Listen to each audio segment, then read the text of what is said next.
Welcome to WealthRise Stories, where clarity meets knowledge, and knowledge becomes financial power.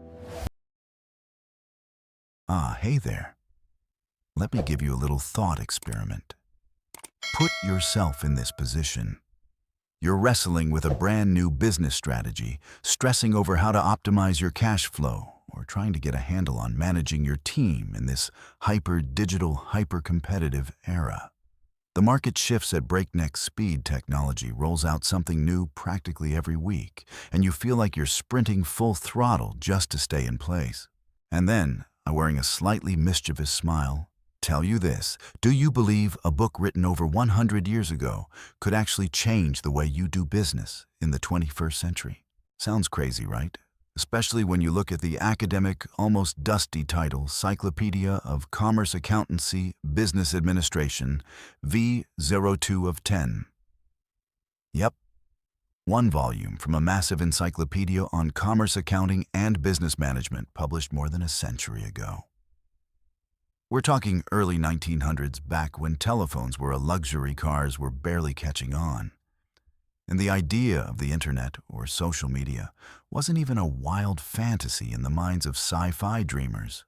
You might be thinking, how in the world could an old book written before personal computers, before AI algorithms, before commercial aviation possibly tell me anything useful about optimizing Google Ads, building a TikTok marketing strategy, or running a lean SaaS model? And that right there is the whole point, the fascinating part I want to share with you today. The truth is, it doesn't talk about AI or big data. It won't teach you how to use ChatGPT to write high-converting emails. But it does talk about foundations, the root principles of every business on Earth. The things that stay relevant no matter how many decades pass, no matter how advanced technology becomes. In modern business, we're swept up in a whirlwind of fresh jargon and ever-changing trends. Every day, a new guru pops up with $1 million secret or a revolutionary framework. But have you noticed? Even though the packaging changes, the core remains the same for the essence of creating value, managing resources, attracting customers, maximizing profit, building trust, and upholding business ethics. These are principles distilled over centuries. We call them unchanging fundamentals, timeless truths, the underground river that flows beneath every era, feeding every form of sustainable success. To me, this cyclopedia isn't just a book. It's a real-life time machine. Sounds like sci-fi, I know. But picture it this way. It doesn't take you forward into some futuristic tech utopia. It takes you backward to the earliest foundations, to the pure essence of success in commerce accounting and management. Imagine this. You're sitting in an old library, warm golden light from a reading lamp falling across pages browned with age. You turn each page, your fingers brushing over the carefully printed text. And through those words, you begin to see the mindset of the entrepreneurs and managers who shaped the modern economy. You see how they defined profit, how they analyzed risk, how they built a brand, not with complex algorithms or big data dashboards, but with deep human insight, market understanding, and the timeless laws of supply and demand. They spoke about capital overhead and depreciation with a clarity and precision that ironically we sometimes lose today in the chaos of tools dashboards and data overload. The interesting thing is, as you read this book, you'll realize that many new secrets preached by modern experts were actually discussed, dissected, and applied successfully long ago. We've just updated the vocabulary, the tools, and the platforms. For example, what we now call customer lifetime value was already embedded in how they nurtured relationships with partners and loyal customers. And their discussions about operational efficiency were essentially the early DNA of what would become today's lean management. In a world full of turbulence, where everything seems to change daily, finding anchor points, those unshakable principles becomes more important than ever. And this cyclopedia is exactly that kind of anchor. It helps us see past the shiny surface of technology and hype right down to the core of building a sustainable business, a smart strategy, and a resilient management mindset. So does this dusty old book really hold the key to your modern business challenges? Can insights from more than a century ago actually illuminate your path in today's volatile digital era? I believe they can. And in the next parts of this video, we're not just going to talk about an old book. We're going to crack open this cyclopedia, uncover the hidden gems buried inside it, and more importantly, see how to distill those timeless insights and apply them to the real-world challenges of 21st century business. Get ready for a time-bending journey, one that might just surprise you and awaken something new. Let's dive in. Welcome back, everyone, to our channel. I'm WealthRise Stories, and today we're about to begin a journey that's just a little different from what you may be used to seeing. A journey that I truly believe will help us unearth priceless gems buried beneath layers of time gems that can illuminate our business path in this turbulent 21st century. Have you ever wondered whether the strongest foundations of modern business, the sophisticated strategies we use today, are actually inventions of the digital age? Or are we simply building on a foundation that was laid down a very, very long time ago? Today we're going to find the answer, not in the latest bestsellers about AI or blockchain, but in a set of books that's now more than a century old. I'm talking about the very book we're about to dive into, one volume from a series with a long, regal-sounding name, Cyclopedia of Commerce, Accountancy, and Business Administration. Specifically, we're beginning with Volume 2 of this monumental collection. Just hearing the word cyclopedia, you can already imagine the scale-heavy academic, and definitely not something you'd casually read on your morning subway ride. The Cyclopedia of Commerce, Accountancy, Business Administration is truly a knowledge pyramid compiled and published in the early 1900s, a time of intense transformation and industrial momentum. Think about it. The Second Industrial Revolution was in full bloom. Major corporations were taking shape, and the world desperately needed a standardized system of business knowledge more than ever. Back then, the internet didn't exist. Google wasn't even an idea. And if you wanted information about how to run a business, manage finances, or understand the fundamentals of sales and advertising, you either needed your own private library or a whole lot of patience for research. And this was the solution. The Cyclopedia wasn't just a book, it was a compact library. A curated treasure chest of knowledge, systematically organized and covering virtually every aspect an entrepreneur, manager, or accountant needed. It was an extraordinary attempt to consolidate business experience and theory from that era into an essential reference for anyone striving to succeed in the rapidly expanding commercial world. It was like the most detailed, comprehensive map of the business landscape that someone in 1909 could ever dream of. And the amazing thing is, many of the concepts and principles in those pages remain intact and highly relevant today. It sounds ancient, doesn't it? A series of books from more than 100 years ago. What could that possibly have to do with us, the people living in the age of big data, artificial intelligence, and the sharing economy? I get the skepticism. But I genuinely believe that the roots of every modern business strategy, from viral marketing campaigns to today's sophisticated lean management models, lie in these very fundamentals. Think of a giant, majestic tree. The lush branches and bright leaves at the top, those are the cutting-edge technologies and breakthrough trends we see today. But for that tree to stand tall and grow, it needs deep, strong roots. And those roots are the principles of supply and demand, customer value, financial management, business ethics, the art of selling, the power of organizational structure. The very things we'll find in this cyclopedia. Sure, the methods have evolved and the tools have modernized. But human nature, the essence of exchange, the act of creating value, the process of solving problems, those things haven't changed. Returning to these principles doesn't make us outdated. It gives us depth, clarity, and a solid foundation when facing new challenges and opportunities. It helps us separate what's just a trend from what's truly core value. Now I know tackling a massive academic work from the early 20th century can sound intimidating. The old terminology, unfamiliar examples, and dry presentation can easily discourage most people. And that's exactly why I'm here. Our mission in this video series is to embark on a humanized business encyclopedia journey. That's right, we won't just read and analyze these concepts. We're going to humanize them, turning dry academic ideas into relatable stories, practical lessons, and most importantly, useful tools you can apply immediately to your business, your career, and your modern-day decision-making.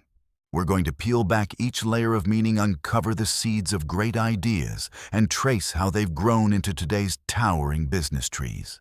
I promise I won't let you get lost in a forest of jargon or feel overwhelmed by information. Instead, I'll be your guide, helping you extract the essence connected to our current world and turn it into inspiration and competitive advantage. The ultimate goal is to help you see that the people who came before us wrestled with challenges not so different from our own.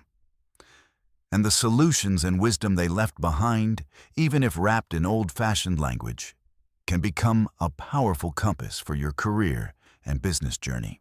So, are you ready? Ready to flip through the pages of business history with me, uncover those timeless gems, and humanize them together so we can apply them to the modern world? I believe this is going to be one incredibly rewarding intellectual adventure. Make sure to hit subscribe and turn on the notifications so you don't miss any episode in this series. In the next one, we'll open the very first page of Volume 2 and see exactly what's waiting for us there. See you in the next video. I know when you hear a title like Cyclopedia of Commerce, Accountancy, Business Administration, E. Kunzazebro 2 of 10. It sounds dry and heavy, almost like we're about to memorize some kind of economic multiplication table, right? Light laugh, but hold on. Don't let that long old-school academic title from a century ago fool you. Because even though it was written more than 100 years ago, the foundational principles inside it remain intact. And in many ways, they're even more profound in our modern world. I still remember the first time I held this book in my hands. Thick, yellowed pages. But as I flipped through it, I realized I was holding a roadmap, a guide to understanding the very world we live in. Today, a world powered non-stop by the engine of commerce. And today, let's turn to the very first page together and step into Chapter 1, the nature of commerce, the eternal flow of value. When we talk about commerce, most people think immediately of buying and selling physical goods, a new phone, a set of clothes, or a pack of instant noodles at the grocery store. But that's only the tip of the iceberg. If we dig deeper, commerce isn't simply a transaction. It's a continuous process of creating and exchanging value, a principle that hasn't changed throughout human history. So then what does value mean in our modern context? Back in the day, value was defined by usefulness or scarcity. A sharp knife, a warm animal, hide a good barrel of wine. But today, the concept has expanded dramatically. Think about it. Netflix doesn't sell DVDs, it sells unlimited entertainment and convenience. A consultant doesn't sell a book, they sell expertise, insight, and solutions. That cup of coffee you buy at a stylish cafe isn't just water and beans, it's a moment of calm, a workspace, or even a romantic meeting spot. And a luxury handbag, it's not just leather and stitching, it's a status symbol, a lifestyle statement, a feeling of belonging. The essence of value today is the ability to meet a need, solve a problem, or deliver a form of satisfaction, and it doesn't have to be physical. It can be information, time saved, emotion, experience, or even a promise about the future. Value isn't just in the product or service, it's in how we perceive and appraise it. It's subjective, and that's the key. Now let's rewind to humanity's earliest days. When people lived in tribes, they already understood exchange.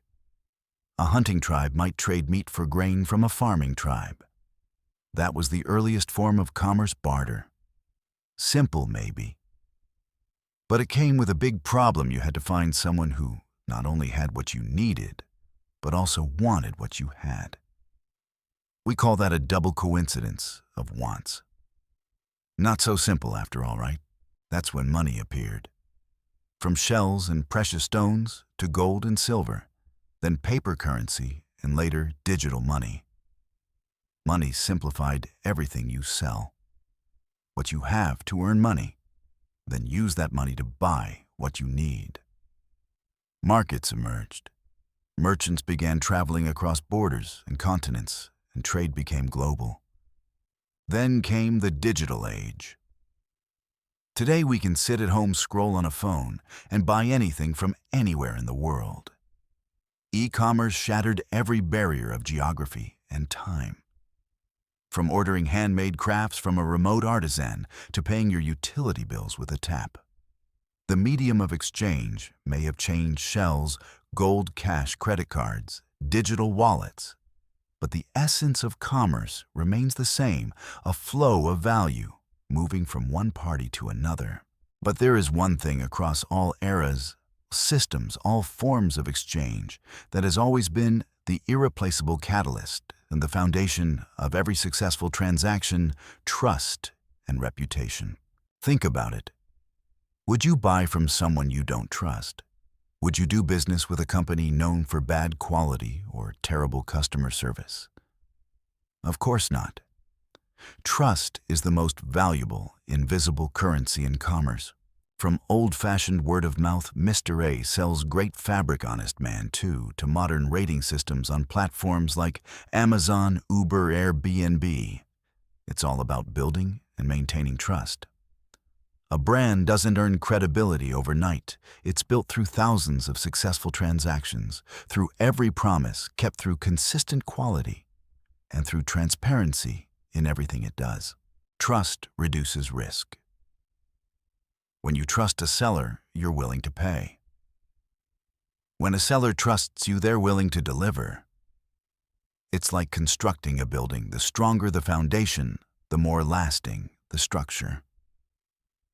And once trust is broken, repairing it is harder than fixing any physical object, because it involves emotion, integrity, honor, and ethics. So through this first chapter, we've discovered that commerce is more than purchasing and selling.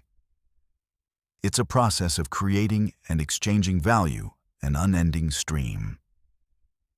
No matter how fast technology evolves, no matter how products or services transform, three core principles always remain: the creation of value, the diversity of exchange, and above all, the irreplaceable role of trust and reputation. And this is only the beginning of our journey through this monumental cyclopedia.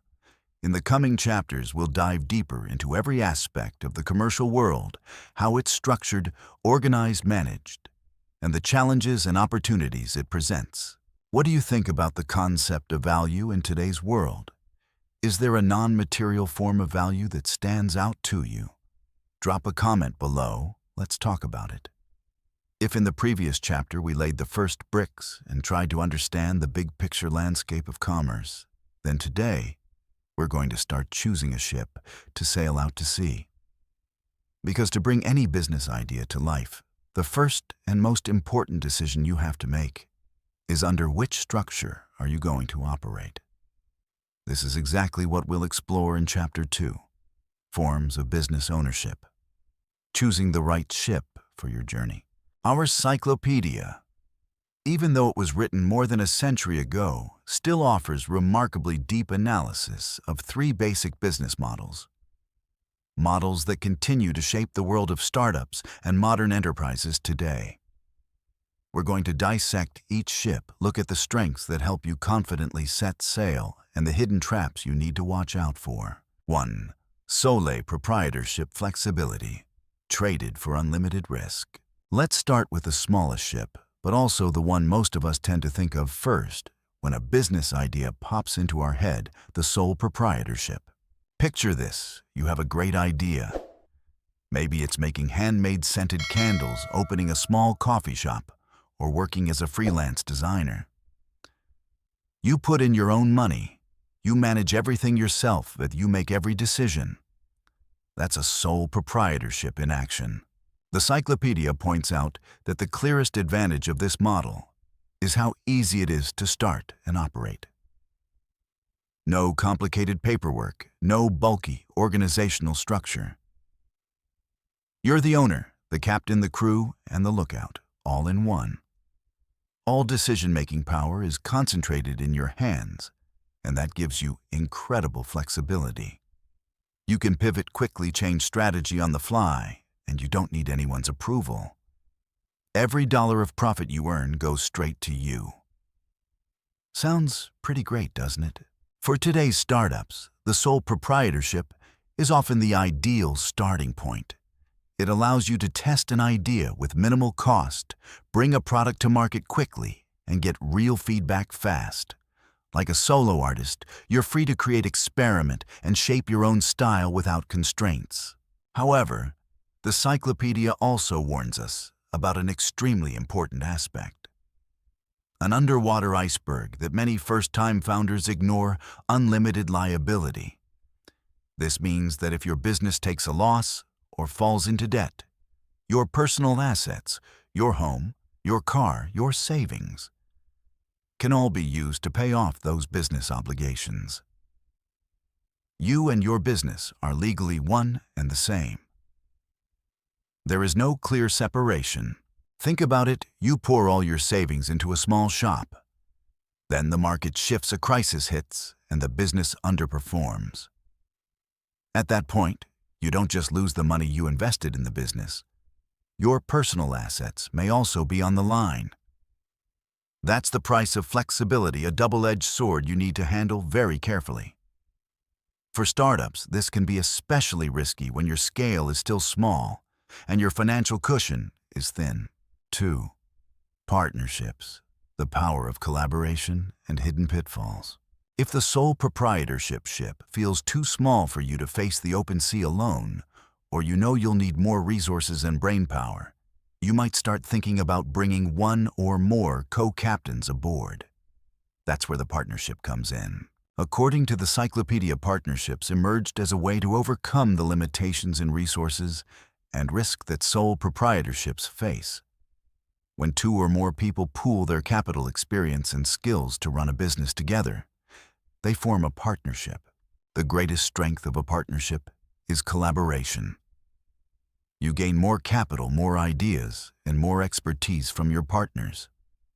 One person may be great at marketing, another at operations. One may excel in finance, while the other has strong strategic vision. This combination creates a competitive advantage that allows your business to grow bigger and become more diverse than a one-person operation. Risks are also shared, at least emotionally and partially in financial terms, at the beginning. For today's startups, partnerships often show up in the form of co-founders. Many successful startup stories begin with a group of friends or like-minded people who share a vision and complement one another's strengths. You see these stories everywhere in the startup world. However, the Cyclopedia doesn't shy away from pointing out the hidden traps in this model. Even though the risk is shared, unlimited legal liability still exists. And worse, you're not only responsible for your own actions, you may also be liable for your partner's actions. This means that if one partner makes a mistake, takes on bad debt, or acts irresponsibly, you may also have to shoulder the consequences with your personal assets. One person messes up, everyone pays the price. That idea fits partnerships perfectly. On top of that, conflicts and disagreements are a constant risk. When there are multiple captains on one ship, making decisions can become slow and complicated. Trust is absolutely critical. Once trust begins to crack, a partnership can fall apart very quickly. I've seen many startups fail, not because the idea was bad, but because the co-founders couldn't resolve their conflicts. So if you choose the partnership ship, Make sure you don't just understand your partner's skills and strengths. You need to understand their values, their vision, and especially their integrity. A clear, detailed partnership agreement is incredibly important, like a peace treaty that sets expectations and responsibilities right from the start. 3. Cracking the corporation model. From theory to the stories of the giants and lessons for founders. Finally, we come to the biggest, most complex ship, but also the one with the greatest potential to conquer the open seas, the corporation. This is the model chosen by giant companies like Apple, Google, or Tesla on their path to global scale. The Cyclopedia describes a corporation as a separate legal entity. Think of it as a distinct person with its own name, assets, rights, and legal responsibilities, completely separate from the individuals who own it. This is the core difference that sets it apart from the other two models. The biggest truly revolutionary advantage of this structure is limited liability. This means the personal assets of the owners, the shareholders, are protected. If the company fails or goes bankrupt, shareholders are only responsible up to the amount they invested by buying shares. This legal shield allows investors to take bigger risks, knowing that even if the company collapses, their personal wealth remains safe. On top of that, corporations have extraordinary power to raise capital by issuing stock to the public. Anyone can buy a small piece of the company, become a shareholder, and share in the profits. This makes it easier for companies to grow, invest in research and development, and even acquire competitors. Corporations also enjoy perpetual existence. They can continue operating regardless of changes in ownership or management. A corporation can survive across generations. Even back in the 19th century, the Cyclopedia recognized that this model would become the launchpad for large-scale enterprises, the economic engines of their time. From the great railroad and mining companies of that era to today's tech giants, they've all run on this same basic structure. But the price of that power and protection is not small. Setting up and running a corporation is far more complex and expensive. You have to comply with a maze of regulations, file regular financial reports, and maintain a professional management structure. Founders' control can be diluted over time as more investors and shareholders come in. Like a massive ship, a corporation requires a highly skilled crew, strict operating procedures, and plenty of paperwork and governance. So for a founder, when should you start thinking about a corporation? When you have a big vision, need to raise capital from outside investors, like venture capital funds, and especially when you want to protect your personal assets from business risk. It's the stepping stone toward an IPO and becoming a truly global company. So there you have it, my friend. We've just explored the three main ships that the Cyclopedia highlights, and they're still absolutely relevant today. Sole proprietorship. Flexible, simple, and easy to start, but with unlimited personal risk. Best suited for small ideas and early testing phases. Partnership. The power of collaboration and shared resources, but it demands deep trust and still comes with shared legal liability. Ideal for co-founder teams with a shared vision. Corporation strong protection for personal assets, enormous fundraising potential, and the launch pad for large enterprises, but at the cost of higher complexity and operating expenses. Best for those with big ambitions and a need to scale quickly. There is no one-size-fits-all structure. The right choice depends on many factors: the scale you want to reach, how much capital you have, how much risk you're willing to take on, and most importantly, your long-term vision. Choose carefully, like a seasoned captain picking the right vessel before heading out to sea. I hope this breakdown has given you deeper insight, not just from my experience, but also from the timeless wisdom of the Cyclopedia. Truly understanding the nature of each model will help you make the smartest decision for your own business journey. If you found this helpful, don't forget to share this video with friends who are dreaming about launching their own business, and subscribe to the channel so you don't miss the upcoming chapters. In the next chapter, we'll dive into the internal structure of a business, how these ships are actually organized, operated, and steered for maximum effectiveness. Welcome back to our journey through business knowledge with me. Today we're diving into a part that, honestly, a lot of people tend to avoid or find hard to swallow. But I promise you, by the end of this chapter, your perspective on it will be completely different. We're going to open Chapter 3 of Cyclopedia of Commerce Accountancy Business Administration, the Arrow 2, with the title, The Language of Business. Why every manager must understand accounting. When you hear the word accounting, your first reaction might be, "Oh no, here we go again. Numbers, formulas, dry spreadsheets." I get it. I've been there.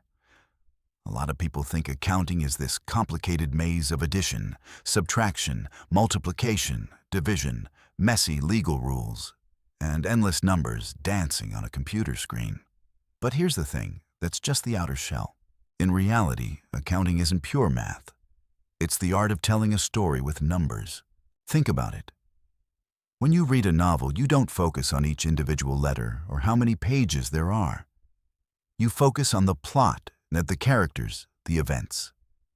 Every letter forms a word, every word forms a sentence, and together they create a complete story.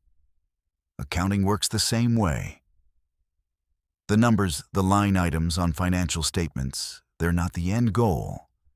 They're the words, the sentences, the paragraphs that, when put together, logically tell you the most complete and honest story about a business. A set of financial statements, like the balance sheet, the income statement, or the cash flow statement, is not just a collection of pages filled with figures. They are the journal of a business over a specific period of time. They tell the story of where the company's money has gone and where it comes from, how much value the business has created and what it had to spend to operate, what assets it owns and what obligations it's carrying. You think accounting is just pure math? Not quite. Think of a doctor. When they look at blood test results, X-rays, or an EKG, they're not just staring at raw numbers or random images. They're reading a story about that patient's health, looking for patterns, connections, and warning signs to make a diagnosis. Accountants and managers do the same thing. They don't just calculate. They analyze, interpret, and forecast based on the numerical data that accounting provides. They're reading the story of a company's financial health, its opportunities, and its hidden risks. And that, in my view, is where the real art lies. To make sure this story is told clearly and actually serves the right audience, we need to distinguish between two main genres in the language of accounting: financial accounting and managerial accounting. Let's imagine it this way. A business is like a person. A person has a public story they tell to society, to friends, to banks. When they apply for a loan, that's the story they want others to know, the story that follows common standards. And that same person also has an internal story, more private, that reflects what's really going on inside their body and mind, the thoughts, plans, and inner workings only they see and use to adjust their behavior. Financial accounting is that public story. It's designed for people outside the business, potential investors, banks, tax authorities, suppliers, customers, and even the general public. Because of that, it has to follow strict principles and common standards like IFRS or GAAP to ensure transparency, consistency, and comparability across different companies. Financial accounting mainly records and summarizes past financial transactions, providing an overall picture of the company's financial position and performance at a given point in time or over a specific period. Financial statements are the company's public commitment, the story it officially tells the world. Managerial accounting, on the other hand, is different. This is the internal story, the quiet storyteller, serving executives and managers inside the business. Its goal isn't to comply with regulations. It's to provide timely, relevant, and detailed information to support decision-making planning and operational control. Managerial accounting information isn't bound by external standards. It's customized to the needs of specific departments, projects, or managers. For example, it can help analyze the cost of producing a particular product, calculate the break-even point of a new service, or evaluate the effectiveness of a marketing campaign. Managerial accounting doesn't just look at the past, it looks toward the future, helping forecast and shape strategy. Both types of accounting are extremely important, but they serve different purposes. Understanding the difference helps us read and use the information from each one in the most effective way. You wouldn't hand over your private journal as part of a loan application to a bank, right? Likewise, you can't rely only on high-level financial statements to make detailed decisions about product pricing or cost control. So why am I emphasizing that every manager, no matter how big or small their role, needs to understand accounting? Because a lack of accounting knowledge is one of the leading causes of small business failure. Imagine you're steering a ship, but you don't understand the compass, can't read the map, don't know whether the ship is moving fast or slow, how much fuel is left, or whether there's a leak below deck. That ship is almost guaranteed to drift off course or worse, sink. A business is no different. Accounting is the compass, the map, the vital sensor system of your business ship. I've seen far too many small business owners, people with brilliant ideas and burning passion, fail for one very basic reason: they don't understand the language of money. They don't know the difference between revenue and profit. They assume that selling a lot automatically means making money without factoring in hidden costs and fixed expenses. They misprice their products too low in an attempt to compete, but not enough to cover their costs, or too high, driving customers away. They don't control cash flow. Cash just slowly drains away for reasons they can't see, and by the time their account runs dry, it's too late to fix it. They can't identify which resources are being wasted or which activities are underperforming because they lack managerial accounting data to analyze. They failed to raise capital because they can't clearly and convincingly present their financial situation to investors or banks. They make serious tax mistakes, leading to fines, legal trouble, and long-term damage to the company's finances and reputation. Understanding accounting is like holding a flashlight that lets you shine light into every corner of your business's finances.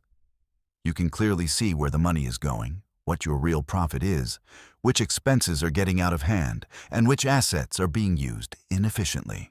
It allows you to make smart, timely decisions, from adjusting prices, cutting unnecessary costs, all the way to investing in new opportunities. This Cyclopedia of Commerce Accountancy Business Administration, even though it was written long ago, still holds its core truth when it emphasizes accounting as a survival tool for every manager. It's not just the responsibility of the accountant. It's a language that every leader, every business owner, whether you're running a scrappy startup or a mature corporation, must become fluent in. So next time you look at a financial statement, don't just see cold, lifeless numbers. Listen to the story they're telling. Use them as a compass to steer your business ship toward success. Because once you understand this language, you're not just managing a business. You're writing your own success story. This is a non-negotiable skill, a worthy investment for anyone who wants to truly take control of their business future. Don't let a fear of numbers stop you from becoming a great leader. In the next chapter, we'll explore another side of business management, and I'm pretty sure it'll be just as fascinating. See you there. In the previous chapters, we've been laying a solid foundation for how we think about business. If in the last chapter we dissected the income statement, like a journal that tells the story of a company's profit over a period of time, then today we're moving on to a completely different kind of picture. A still picture, yes, but one that tells a much deeper story about the health and underlying strength of an organization at a specific moment in time. Today we're going to humanize a concept that sounds dry at first, but is actually incredibly important, the balance sheet. I want you to stop thinking of it as a pile of complicated numbers and instead see it as a snapshot, a kind of financial selfie of the business at a given point in time. That snapshot shows us very clearly what exactly the company has and where all of that came from. Chapter 4. The Balance Sheet. A full-spectrum view of business strength. To begin, we need to understand one golden formula, an unchanging equation in accounting. It's so simple it might surprise you, but it holds the entire philosophy of the balance sheet. It goes like this: assets, your liabilities, plus equity. Sounds basic, right? But let's break it down a bit so we can really understand it. 1. Assets, what you own. Think of assets as your treasure chest. These are all the things the business owns that have economic value. That includes cash in the register, money in the bank amounts, customers owe you accounts, receivable inventory sitting in your warehouse, and bigger items like buildings, machinery, land, even intangibles like your brand patents or proprietary software. See, assets aren't just things you can touch. A software platform you built or a brand you've spent years cultivating can be incredibly valuable assets. These are the tools and resources that allow the business to operate, create products and services, and ultimately generate revenue and profit. 2. Liabilities, what you owe others. Now let's look at the other side of the equation. Liabilities are simply what you owe other people. These are the financial obligations the business must pay in the future. They could be bank loans used to buy equipment, unpaid amounts owed to suppliers, salaries you'll have to pay employees at the end of the month, or even taxes you owe but haven't paid yet. Imagine you're building your dream house. You might use some of your savings, your own capital, but you might also need a mortgage from the bank debt. The house itself is the asset. The mortgage from the bank, that's a liability. 3. Equity, the part that's truly yours. Finally, we have equity. This is what's left over after you subtract total liabilities from total assets. It represents the owner's claims on the company's assets. Equity includes the initial capital the owners put in, plus retained earnings from prior years, the profit the company chose not to distribute, but instead reinvested back into the business. Back to the house example. After you subtract the remaining mortgage from the value of the house, the part that's left is your equity. That's your reward for the capital you put in and the risk you took on. So what does the equation assets, costs, liabilities, plus equity really mean? It means that everything the company owns its assets must have come from one of two sources. Money that belongs to other people, liabilities, what you owe, or money that belongs to the owner's equity, what's truly yours including reinvested profit. It's like a perfectly balanced scale. Everything you have must have a clear source, and the total value of those sources must equal the total value of what you own. Once you understand this formula, you can start to decode the financial health of a company. How to read a company's health through its debt-to-equity mix. Here's where we become financial detectives. The ratio between debt and equity isn't just a number, it tells a story. A company with a high level of debt, most of its assets are financed by borrowing. Imagine someone walking on a tightrope. They might achieve impressive things, but the risk of falling is very high. Similarly, a business that relies heavily on debt can use leverage to grow quickly, but it also carries a heavy burden of interest and principal payments. Just a small economic downturn or a spike in interest rates can push it into serious trouble, even bankruptcy. This kind of company is like a beautiful house with a massive mortgage. Its health depends heavily on its ability to generate enough cash flow to service its debt. A company with a high proportion of equity, most of its assets financed by its own capital. In contrast, this kind of business is more stable and lower risk. It doesn't face intense pressure from loan payments, its cash flow is more stable, and it's less sensitive to market swings. This company is like a beautiful house that's already paid off. However, playing it too safe can sometimes mean missing out on opportunities for rapid growth that smart use of financial leverage borrowing can provide. A crane powered only by muscle might be very safe, but it won't lift as much as a powered crane. There is no single best ratio for every industry. A tech company may have fewer tangible assets and rely mostly on equity, while a steel manufacturer might need substantial borrowing to invest in massive plants and machinery. What matters is understanding why the ratio looks the way it does, and whether that structure is sustainable over the long term. The trap: looking only at assets and ignoring debt. A deadly mistake. We humans are often dazzled by big, impressive things. A company with lots of assets, many factories, planes, stores, sounds very powerful, doesn't it? But if we only look at the asset side and ignore liabilities, we're missing half the story, and often the most critical half. Let's go back to that beautiful house. You walk through a fancy neighborhood and see a stunning mansion with a huge yard and luxury cars in the driveway. You think, wow, the owner must be incredibly wealthy. But what you don't see is the enormous mortgage behind it. If that owner doesn't have stable income to make the payments, the bank could repossess the house at any time. Business works the same way. A company with impressive factories, flashy machinery, a nationwide chain of stores sounds amazing, right? But if all of that is funded mostly through massive debt, that strength is fragile. The burden of repayments, the risk of a cash crunch, and ultimately the possibility of bankruptcy may be the hidden price. The real strength of a business doesn't lie in the sheer size of its assets, but in the health of its financial structure, the balance between its assets and the sources of funding behind those assets. A company with fewer assets but low debt or strong and consistent cash flow to service its debt may be far more resilient than a giant that's constantly walking on a wire. So you see, the balance sheet isn't just a dry list. It's a map. It's an X-ray that lets you see straight into the financial backbone of a company. It answers two basic questions. What do they have? And how did they get it? Start looking at the balance sheet with the eyes of a financial detective. Don't just stare at what sparkles assets. Dig into what's behind it, liabilities and equity. In the next chapter, we'll go deeper into how to analyze these numbers and connect them with the income statement, so you can build a more complete picture of a company's financial story. Welcome back to our channel, and welcome to Chapter 5.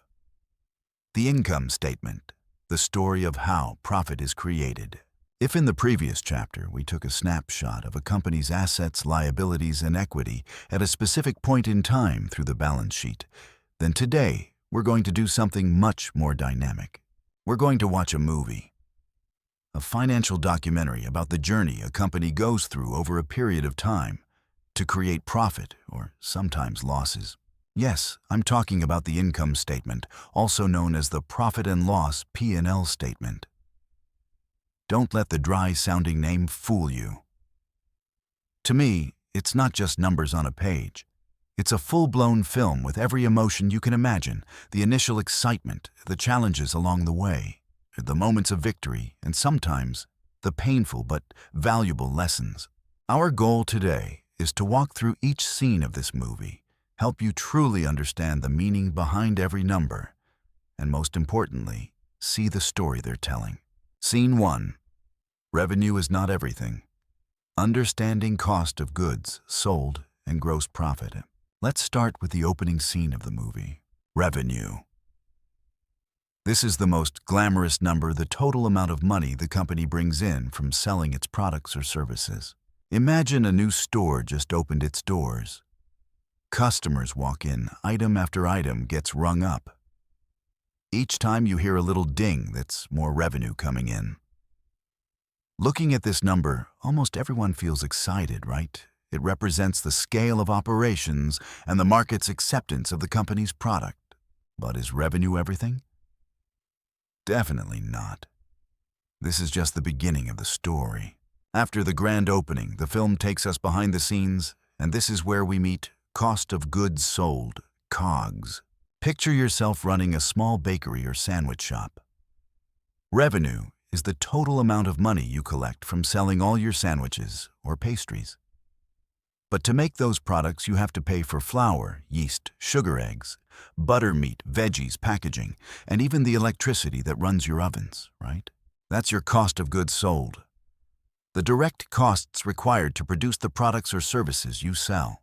If you're a software company, COGS might include server costs, third-party software licenses you integrate. If you run a consulting firm, COGS could be the salaries of the consultants directly working on client projects. It's the price you pay to turn raw materials into a finished product, or to turn an idea into a tangible service. And here's where the magic happens. When we take revenue and subtract cost of goods sold, we get gross profit. Gross profit is the first milestone of success. It measures how effectively a company produces or delivers its services. It tells us whether, after paying for the basics required to make the product, the company still has money left to cover other expenses and ultimately to make a real profit. If gross profit is low, that might mean production costs are too high or selling prices are too low relative to costs. That's the first red flag that something is off in the core operations. On the other hand, strong gross profit shows that the company is doing a good job controlling production costs or has the pricing power to sell at a healthy margin. This is the first scene of our movie where we realize that to bake a big, beautiful cake, you need quality ingredients and a smart, efficient baking process. Scene 2. Operating expenses, the silent profit killers that must be managed. So we've got gross profit. Can we celebrate yet? Not quite. The journey is far from over. Even after covering production costs, the company still has to live and operate day to day. This is where the silent enemies of profit show up. Operating expenses. Think of these expenses as the obstacles on the road to the treasure chest of profit. They don't directly create the product, but they're necessary for the business to exist and grow. We can break them into a few main categories. Selling and marketing expenses, salaries for the sales team at spending on YouTube or TikTok promotional campaigns, discounts. Everything needed to get your product into customers' hands. General and administrative expenses, G&A. The CEO's salary, accounting, and HR staff office, rent, utilities, internet, legal fees. The costs that keep the engine running smoothly behind the scenes. Depreciation and amortization. This is a special type of expense. It reflects the gradual loss of value of long-term assets, like buildings, equipment, and vehicles, as they're used over time. It's not cash leaving your account every month, but it still needs to be recorded as an expense to reflect the true wear and tear of those assets. The most important keyword here is control. A company might have high revenue and solid gross profit, but if operating expenses aren't tightly managed, they can quietly eat up most of that profit. I remember advising a startup that had a great idea, a unique product, and strong sales. But when we looked at their financials, their marketing spend and office rent were way too high for their current stage. In the end, the actual profit left over was almost nothing. That was an expensive lesson in spending beyond your means in business. When we take gross profit and subtract operating expenses, we get operating income. Operating income is a crucial number. It tells us how much money the company earns from its core operations before factoring in financing activities and taxes. It's like your score from the main game before adding bonus points or penalty points. Scene 3. Net profit, the final number that truly speaks. After overcoming the challenges of production costs and operating expenses, our movie reaches its climax and ending. Following operating income, we still have to account for a few more items. Interest income, expense. If the company has debt, it has to pay interest. If it has money in the bank or investments, it might earn interest. Other income, much expense. For example, income from selling an old asset or expenses related to a one-time event. And finally, we can't forget income tax expense. After everything, the government gets its share too. Once we subtract all of these, we arrive at net profit. Net profit is the ending of this financial movie. It's the final number, the one that speaks the loudest, showing how much money is truly left for shareholders after all expenses and taxes have been paid. For most businesses, this is the ultimate goal. Net profit is not just a number. It is fuel for growth. Net profit can be reinvested to expand operations, develop new products, or enter new markets. A reward for investors. Profit can be paid out as dividends to shareholders, motivating them to continue supporting and investing in the company. A key health indicator. A company that consistently generates stable or growing net profit is financially healthy and better able to withstand market shocks. On the other hand, recurring net losses are a warning sign that the company is bleeding cash and urgent changes are needed. Every income statement isn't just a bunch of dry figures. It's a short film about effort, strategy, and sometimes mistakes over a specific period of time. It shows us how the people behind the scenes managed revenue, controlled costs, and ultimately created value. I still remember when I first started learning about finance. I was overwhelmed by all the terms and tables. But when I started seeing them as stories, as journeys, everything came to life and became much easier to understand. I hope that with this approach, you'll no longer see the income statement as something overly complicated or boring. The Cyclopedia of Commerce, Accountancy, Business Administration, WealthRise 2 that we're exploring, goes even deeper into each of these elements, giving you solid tools and knowledge so you can confidently read and analyze them yourself. Always remember, big revenue doesn't automatically mean big profit. What really matters is how effectively you manage every dollar from the moment it comes in until the moment it goes out. In the next chapter, we'll explore the cash flow statement. Another extremely important report where we'll see where the company's actual cash is flowing to and from. That one is going to feel like a full-on action movie. Welcome back to our channel. I'm WealthRise Stories, and today we're going to continue our journey of uncovering the hidden gems of wisdom inside Cyclopedia of Commerce, Accountancy, Business Administration, WealthRise 2 of 10, a classic whose value is still remarkably relevant today. In the previous chapters, we laid a solid foundation for key concepts in commerce and finance.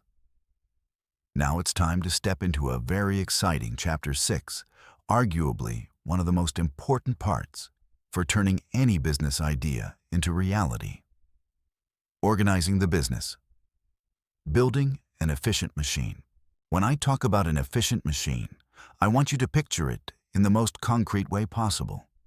A machine is not just a random collection of parts. It's a carefully designed system where every gear, every lever, every belt has its own role, working in sync, coordinated toward one shared goal. And our business is no different. Our goal today is to talk about the timeless principles behind structuring an organization so that it maximizes efficiency, clarity, and collaboration. 1. Hierarchy and specialization. When they work and when they need to be broken. Let's start with two fundamental concepts that have shaped most organizations for centuries: hierarchy and specialization. The Cyclopedia was written during a time when factories and large corporations were springing up everywhere. And these two principles were the keys to running those massive machines. Hierarchy is simply the way positions in an organization are arranged from top to bottom, with power and responsibility decreasing at each level. You can picture it as a pyramid. The person at the top makes the big decisions, and the many employees at the bottom carry them out. What's the benefit? Clarity. Everyone knows where they belong, who makes decisions, and who they report to. This creates a clear chain of command, which makes management more efficient, especially in stable, repetitive environments, where process and consistency are critical. For example, in an old-school auto factory, you might have a plant director under them, several department managers under them, team leaders, and finally the workers on the production line. Each person has a specific role, a direct supervisor, and a clear set of procedures to follow. Next comes specialization. Instead of having everyone do everything, we break work into smaller tasks and assign each task to the people best suited for it. The carpenter does woodwork, the metalworker handles steel. This boosts productivity and improves quality because each person can focus on a narrow area and become extremely skilled in it. So, when do these two principles work best? When the work is repetitive, the processes are clear, and stability and control are essential. Large companies with scale mass production operations and government organizations often benefit greatly from this type of structure. But then the world changed. Today, we live in a VUCA business environment. Volatile, uncertain, complex, and ambiguous. In this context, rigid hierarchies and overly deep specialization can actually become obstacles. When do we need to break them? When a business needs agility, flexibility, creativity, and the ability to adapt quickly. Think about a modern tech company. If every decision has to go through 10 layers of management, their product will be outdated before it even hits the market. That's why flatter organizational models, cross-functional teams, and matrix structures have become more popular. People can report to more than one manager. Team members have more autonomy in making decisions, and the boundaries between departments become softer to encourage collaboration. To me, the lesson here is not to completely throw out hierarchy or specialization, but to find the right balance. Know when to apply them rigorously and when to loosen them up to match the context and goals of the organization. A software development team might need a lot of flexibility, while a semiconductor factory still requires strict processes and tight control. 2. Building the organizational chart. Why who reports to whom matters so much. Once we understand hierarchy, we can move deeper into the visual tool that represents it, the organizational chart. The Cyclopedia obviously doesn't mention PowerPoint or Visio by name, but its core principle, the importance of clearly defining who reports to whom, remains a guiding star for every business. An org chart isn't just boxes and lines on a slide. It's the blueprint of the business machine. It's the visual explanation of the power structure, the formal communication pathways, and how responsibilities are divided. Imagine a construction site with no architectural plans. Who's in charge of the foundation? Who's responsible for the electrical system? It would be chaos. Likewise, in a business without a clear org chart, lack of accountability. Who is responsible for this outcome? When a problem appears, who owns it? This leads to finger-pointing or duplicated work, communication breakdowns, or misalignment. When an employee runs into a problem, who do they turn to? If they have a new idea, who should they present it to? Poor communication slows everything down. Delayed decisions. When it's unclear who has the authority to decide, important decisions get stuck. Progress stalls and opportunities slip away. Internal conflict. When two people or departments both feel they own the same responsibility, conflict is almost inevitable. On the other hand, a clear org chart brings efficiency. Everyone knows their place, their role, and how information flows. Better collaboration. When boundaries are clear, people know how to coordinate and support each other. Accountability. It's easy to see who is responsible for each task, each result. Scalability.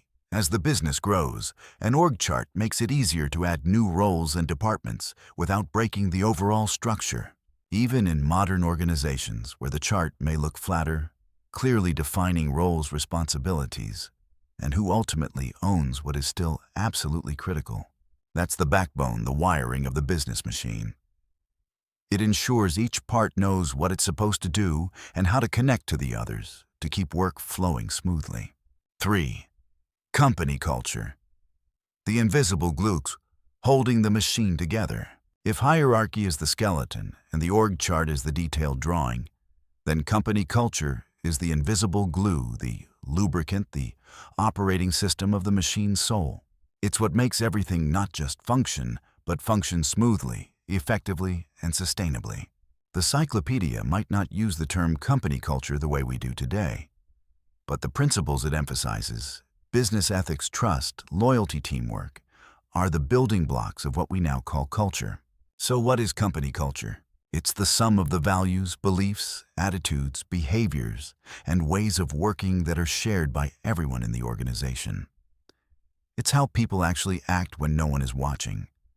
It's how they communicate, solve problems, and treat each other and customers. To make it easier to picture, think of two companies making almost the same product with nearly identical org charts and structures, but one is thriving and the other is constantly struggling. The difference often lies in culture. A strong, positive culture can bring huge benefits, stronger engagement and morale. When people feel like they belong to a place that shares their values, they show up with more energy and commitment, more collaboration and innovation. An open culture that encourages experimentation and accepts reasonable risk creates an environment where creativity can flourish, attracting and retaining talent. Today, people don't just look for a good paycheck. They want a workplace where they feel aligned and respected. Culture is a key differentiator, guiding behavior. A healthy culture naturally steers employees toward decisions that align with the company's goals and values, even without rigid rules. Creating competitive advantage culture is often the hardest thing for competitors to copy. Culture isn't something you can just print on posters or stick in the employee handbook and expect it to magically appear. It's built through leadership actions, how managers treat employees, how employees interact with one another, the rituals, the internal stories that get told, and even how the workspace itself is designed. To me, company culture is the soul of the organization. You can have a flawless structure and an org chart drawn down to the millimeter, but without a healthy, positive culture, that machine will run stiffly, inefficiently, and may eventually fall apart. Culture is what turns a group of individuals into a true team. So we've just walked through the three most important pillars of building an effective organization: hierarchy and specialization, the organizational chart, and company culture. What's important to remember is that these three elements don't exist in isolation. They are intertwined and constantly influence each other. A well-designed hierarchy and a clear org chart create the foundation for efficiency and help reduce conflict. But it's culture that makes these parts work smoothly, where people genuinely want to collaborate and contribute. A strong culture can make a somewhat rigid structure feel more flexible, while a messy structure can undermine even the best culture. The ultimate goal isn't just to build a machine, but to build a living machine, one that can adapt and learn and grow. A machine that not only works well, but is also a place where people actually want to belong. These principles, even though they were written more than a century ago, still hold their core truth. They remind us that no matter how much technology changes the fundamentals of organizing people to achieve a shared goal, still follow the same basic laws. I hope this breakdown has given you a deeper perspective on how to build and run an effective business. And I believe that with this knowledge, you'll be able to look at your own organization or any organization through a fresher, more strategic lens. Hello everyone, I'm WealthRise Stories, and I'm really glad to see you again on this journey of digging into the treasure trove of wisdom hidden inside books that time seems to have forgotten. Today we're going to turn the pages of Cyclopedia of Commerce Accountancy Business Administration version 2 and dive into a topic that might sound old-fashioned, but is actually the beating heart of every organization, every business, whether in the 19th century or right here in the 21st. That is Chapter 7, Human Resource Management. People are your greatest asset. Sounds a little dry, doesn't it? Human resource management? Like some kind of administrative buzzword. But don't let the label fool you. Because no matter what era we live in, the fundamental principles of psychology, how people interact, work, and grow, haven't changed. Our goal today is to extract the golden principles, the things that never go out of style when it comes to hiring, training, and retaining talent. Or in other words, how to understand and unlock the full potential of the greatest asset Every organization owns its people.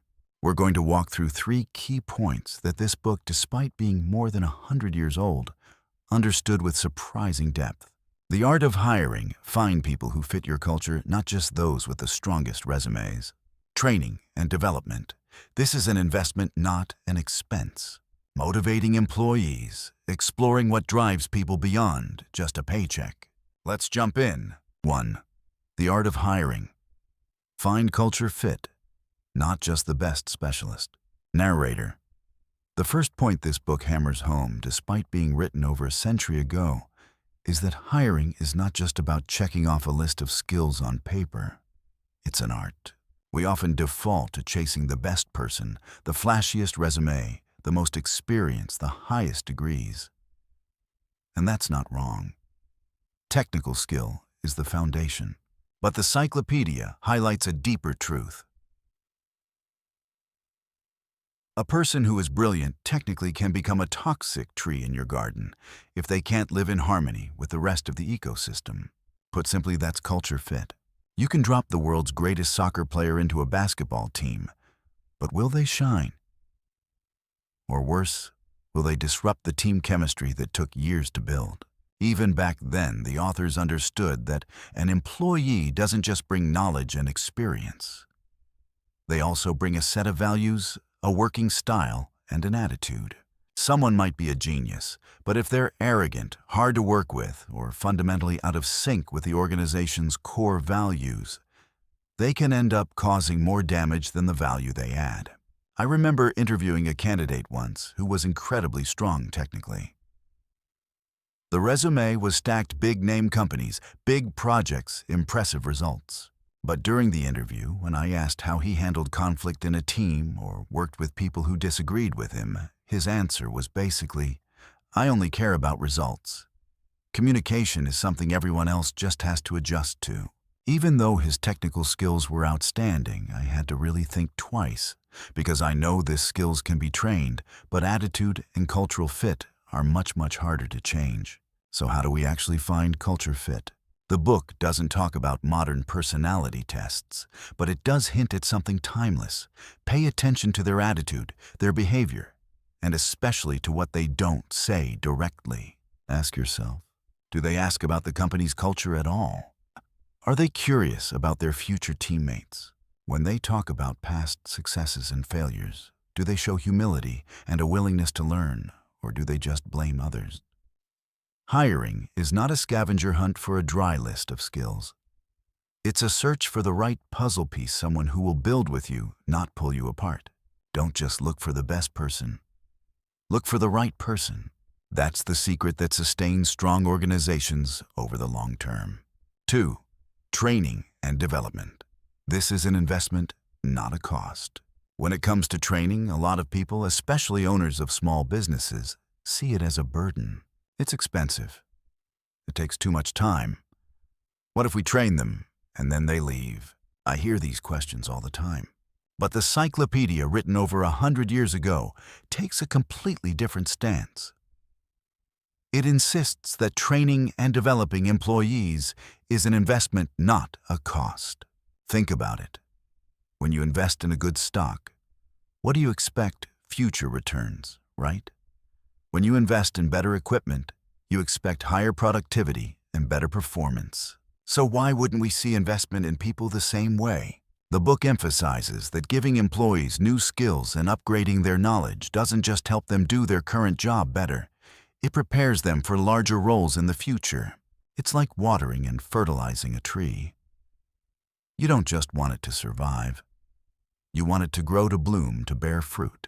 An organization where people are constantly learning and growing is an organization that can adapt, pivot, and stay competitive. On top of that, investing in training is one of the best ways to retain great people. When you show that you care about their career, their personal development, and their long-term growth, they feel valued and empowered, and they're more likely to stay. I once worked with a company that saw training as wasteful. The result, employees felt stuck. They saw no growth, no progression. They started looking elsewhere for opportunities to learn and advance. The company ended up facing constant turnover, paying over and over again for recruitment, onboarding, and ramp-up time. That was the real cost, huge both in money and energy. On the flip side, I've also worked with organizations that truly prioritized learning. They had mentorship programs, internal workshops, and even supported employees in joining external courses or conferences. And what did I see? Their people weren't just more skilled, they were more energized, more engaged, and fiercely loyal to the organization. They understood that the company's growth was tightly linked to their own. So don't look at the training budget as money disappearing. See it as money being planted. Investing in people is investing in the future of your organization. 3. Motivating employees, looking beyond the paycheck. Now we get to a question that has probably kept managers and leaders awake at night in every era. How do you keep people motivated? The knee-jerk answer is usually just pay them more. Higher salary, more motivation. Done. Sure, pay is important. It's the baseline, it's the floor of motivation. Without fair pay, it's hard for anyone to work effectively or stay long-term. The book absolutely recognizes the importance of compensation, but the Cyclopedia also points out a deep psychological truth that we still often overlook today. Beyond a certain level, money stops being the strongest motivator. Money can get people in the door. Doesn't always make them bring their full heart with them. So what else truly drives people? Recognition. Even small wins matter. A thank you at the right time. A shout-out in a team meeting, an email recognizing someone's effort. These simple acts speak to a very human need to feel seen, valued, and appreciated. Growth and learning. As we talked about earlier, people have a natural desire to improve, to be better than they were yesterday. When you give them opportunities to grow, you light a fire inside them. Purpose and meaning. People want to know, why does my work matter? How does what I'm doing contribute to the bigger picture? When they understand the why behind the what, they show up with a different level of energy and commitment. No one wants to feel like a replaceable cog in a big, indifferent machine. Autonomy. The feeling of ownership, being trusted to make decisions, to choose how to approach a task within reasonable boundaries, is a powerful motivator. Nobody enjoys being micromanaged down to every tiny detail. Healthy relationships. A workplace with mutual respect, support, and genuine human connection is a huge factor. At the end of the day, we're social beings. I once had a manager who wasn't the highest-paying boss I'd ever worked for, but he deeply understood recognition. One time, I stayed up all night to finish a critical report. The next morning, he didn't just say, "Good job." He took time to walk through the report with me, point out specifically what he appreciated, and then sent an email to the entire team highlighting my effort. That moment made me feel like my work mattered. And because of that, I was more than willing to go the extra mile again and again. These psychological principles, written down in the late 19th or early 20th century, are still spot on today. We humans want to express ourselves, to belong, to contribute, not just survive and collect a paycheck. And when you, as a manager or leader, understand and respond to those deeper needs, you don't just get employees who do their job. You get a team that is committed, loyal, and ready to stand with you through tough times. So yes, we've just walked through Chapter 7, Human Resource Management. People are your greatest asset, from Cyclopedia of Commerce Accountancy Business Administration, Vers. 02. It's pretty amazing that ideas we often think of as modern management slogans, company culture, investing in people, non-financial motivation, were already clearly recognized more than 100 years ago. That only reinforces one thing: the core of human nature and the factors that drive performance are timeless. We've learned that hiring isn't just a race for skills, it's a search for cultural alignment. The right person can be a catalyst. The wrong one can be poison. Training isn't a burden. It's a strategic investment. It builds capability, strengthens engagement, and keeps your organization adaptable. And finally, motivating people goes far beyond money. Recognition, growth opportunities, meaningful purpose, and autonomy are the flames that truly ignite long-term commitment. These principles are anything but outdated. They're a rock-solid foundation for anyone building a team, leading an organization, or even just trying to develop themselves.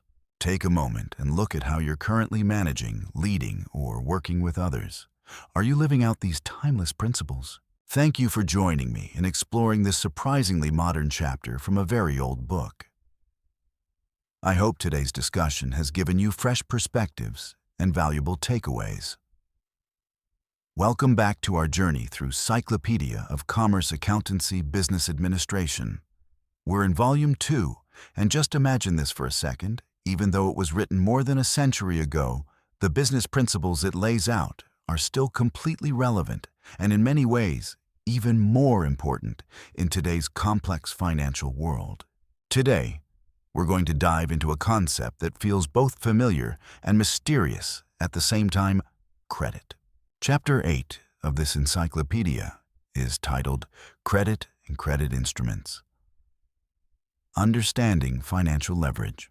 Our goal isn't just to define credit, but to change the way you see it from a potential debt trap into a powerful tool for growth and prosperity.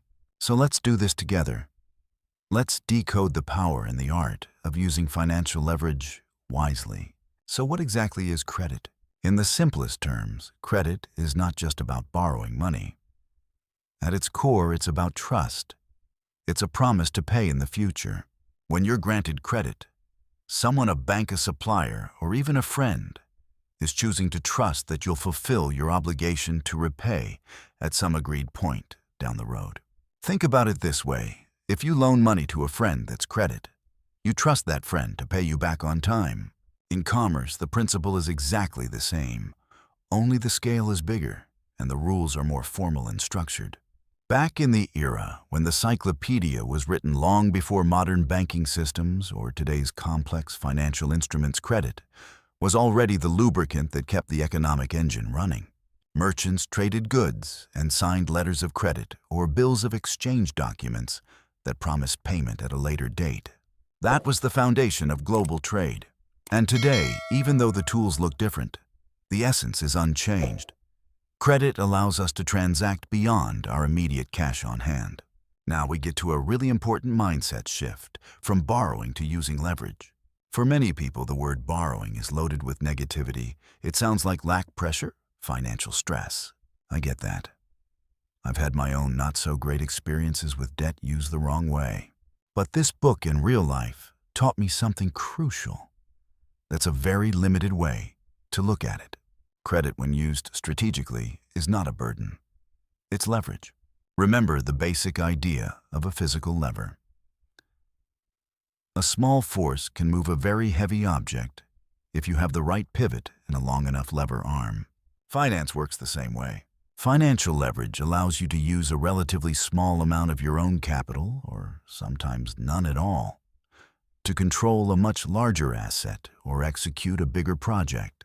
The goal is simple: to generate a return that's greater than the cost of using that credit. Let's look at a couple of examples. A business wants to expand its production. Instead of waiting 5 to 10 years to save enough cash, it can borrow from a bank to buy new equipment and expand its facility now.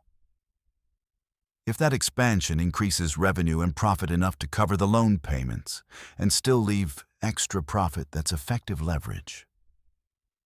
They've used other people's money to create more value for themselves. You want to buy a home. Very few people can pay cash for a house. A mortgage is a form of leverage. You're using the bank's money to own a large asset. If that asset grows in value over time, you benefit from that appreciation. On the flip side, what does unwise borrowing look like? Or in other words, falling into the debt trap. That's when you borrow to consume things that don't create additional value or that lose value quickly, and you don't really have the capacity to repay. For example, taking on debt to buy unnecessary luxury items or financing a lifestyle that's way beyond your actual means. That's not leverage. That's a weight on your shoulders. The difference comes down to purpose and having a clear repayment plan. Leverage requires vision strategy and the ability to manage risk. Now let's walk through some common credit tools and their roles in commerce. The Cyclopedia mentions many instruments, and while some of the names may sound old-fashioned, their underlying concepts are still very much alive today. 1. Loans. This is the most basic form of credit. Term loans. You borrow a fixed amount and repay it on a set schedule, for example, an auto loan, a business expansion loan, or a 5-year equipment loan. Revolving credit. This works more like a credit line or credit card. You can borrow, repay, and borrow again up to a certain limit. Roll provides capital for large projects, business expansion, or purchasing long-term assets. 2. Credit cards. This is the double-edged sword I really want to highlight. On the positive side, credit cards are incredibly convenient for everyday transactions, help you build a credit history, and give flexibility in managing short-term cash flow. They're basically a portable revolving line of credit in your wallet. On the negative side, interest rates on credit cards are often very high. If you don't pay your balance in full every month, that interest can snowball fast and you can find yourself in a debt spiral. This is a classic example of credit used incorrectly, turning it into a trap instead of a lever. Roll enables convenient payments, builds personal or small business credit history, and smooths short-term cash flow when used responsibly. 3. Lines of credit log. Unlike a fixed-term loan, a line of credit is more flexible. You're approved for a maximum limit, and you can draw, repay, and draw again as needed. Roll. Very useful for businesses to manage cash flow gaps, deal with short-term shortages, or jump on unexpected opportunities without having to apply for a brand new loan every time. 4. Trade credit. This is one of the most important, yet most underrated forms of credit in business. Whenever a supplier lets your business buy goods or services and pay later, say, net 30 or net 60, that's trade credit. Roll helps businesses manage inventory, sell products, and collect cash before they have to pay suppliers. This reduces cash pressure and keeps supply chains running more smoothly and efficiently. 5.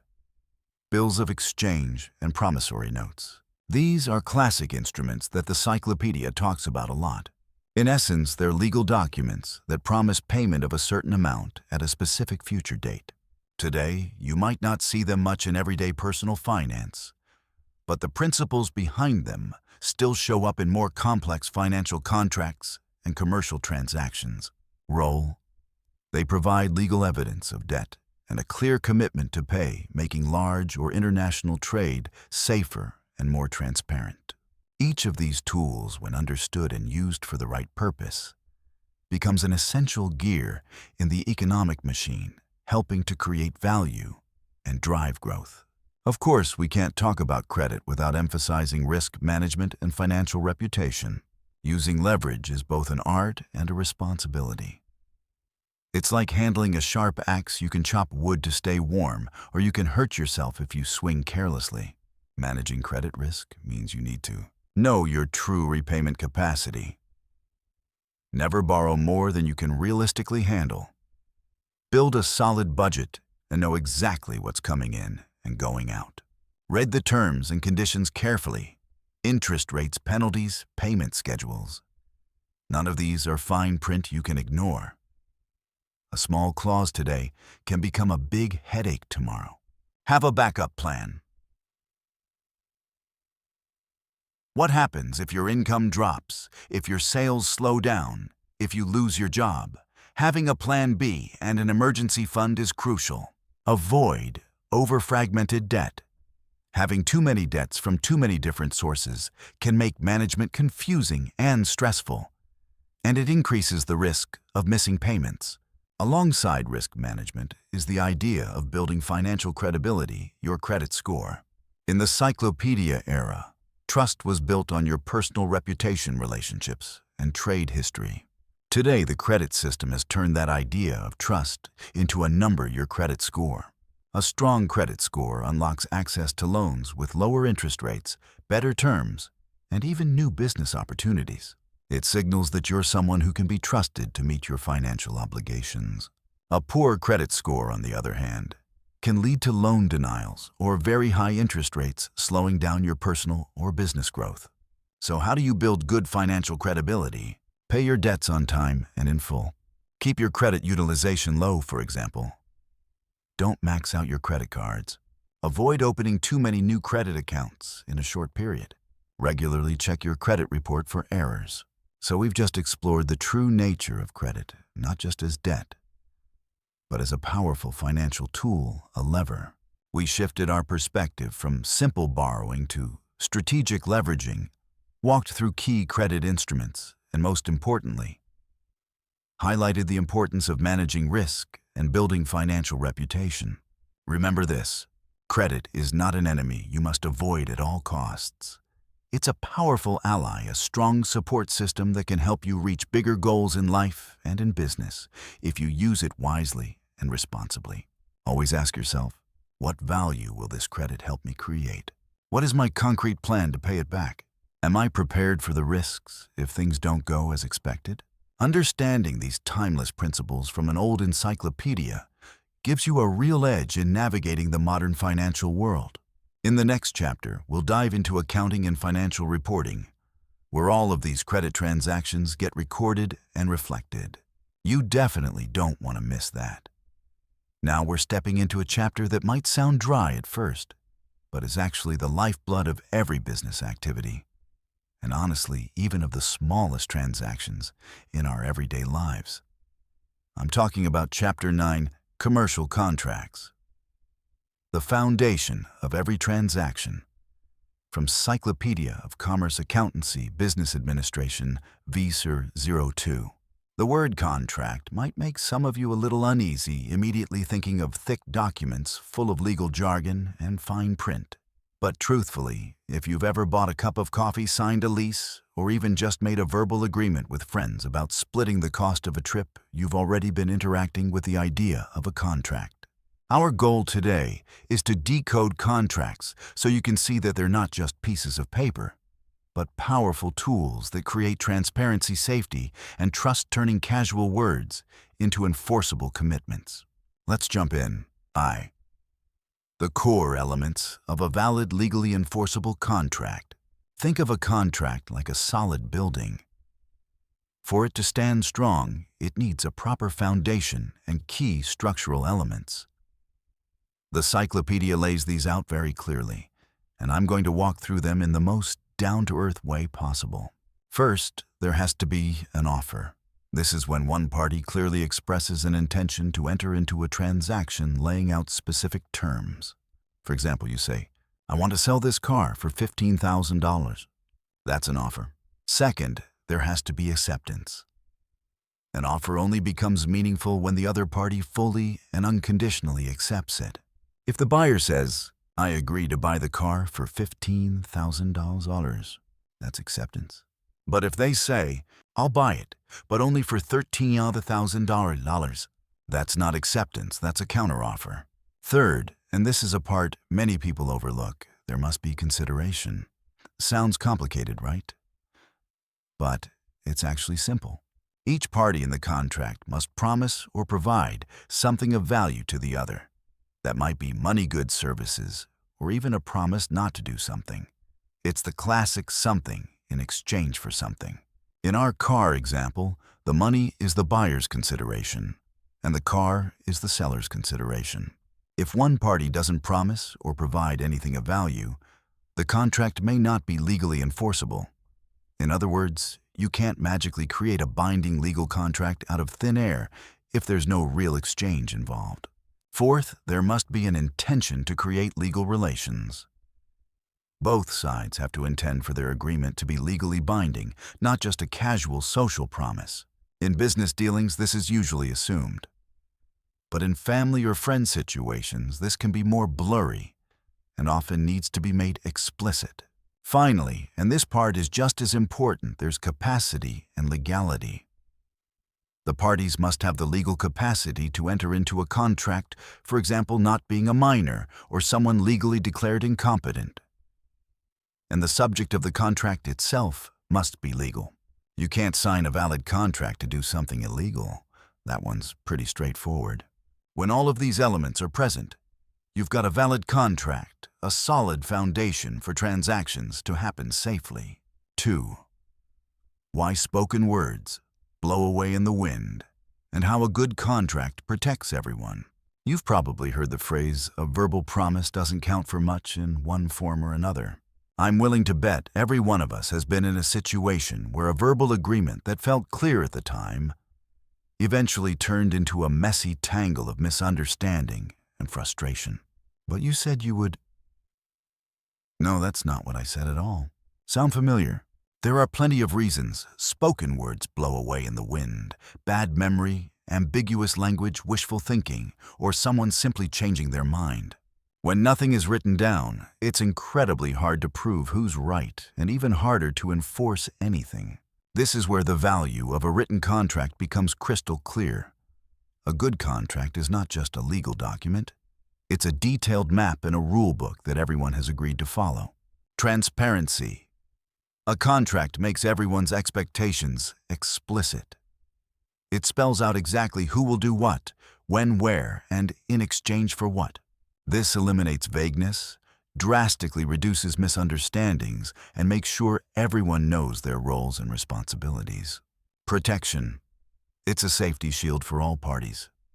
If one side doesn't live up to their commitments, the contract provides the legal basis for the other side to demand compensation or enforcement. For a business, this protects assets, reputation, and cash flow. For individuals, it protects rights and peace of mind. Trust. When everyone knows there's a clear system in place for resolving issues and enforcing promises, they feel more secure about collaborating. A contract builds a foundation of trust and supports long-term stable partnerships. You know that whatever happens, there's a fair framework for dealing with it. I remember a friend who lost a large amount of money because he relied entirely on a verbal agreement in a business partnership. When the project ran into trouble, no one wanted to take responsibility, and every promise evaporated like soap bubbles. That painful experience completely changed how he looked at contracts, from annoying paperwork to a personal lifeline. So never underestimate the power of a document that both sides have read, discussed, and signed. It's a living record of shared intent, a commitment written in ink, far more solid than any spoken word. 3. Key clauses. You should always double-check in any contract. When you're holding a contract, whether it's for buying a house, signing an employment agreement, or providing services to a client, don't rush to sign. Just like you'd pop the hood and inspect an engine before buying a car, you need to look closely at the inner workings of a contract.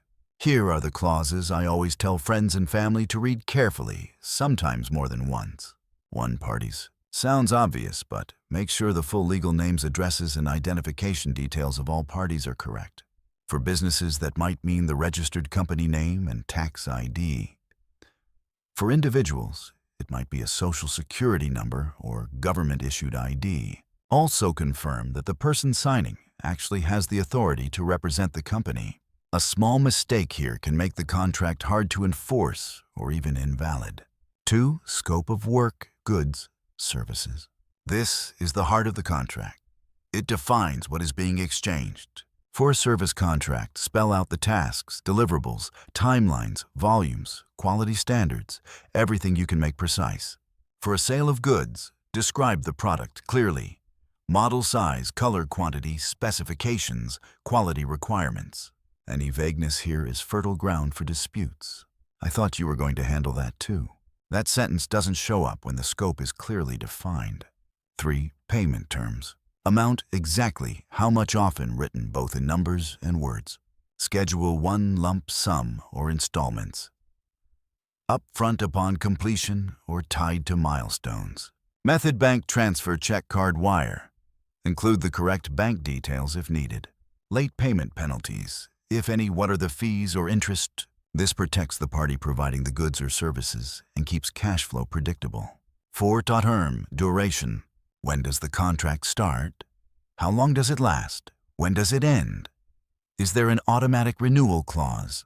This matters because it tells you how long you're bound by the agreement. 5. Termination. This is one of the most emergency critical sections. Under what circumstances Can either party terminate the contract early? How much notice is required?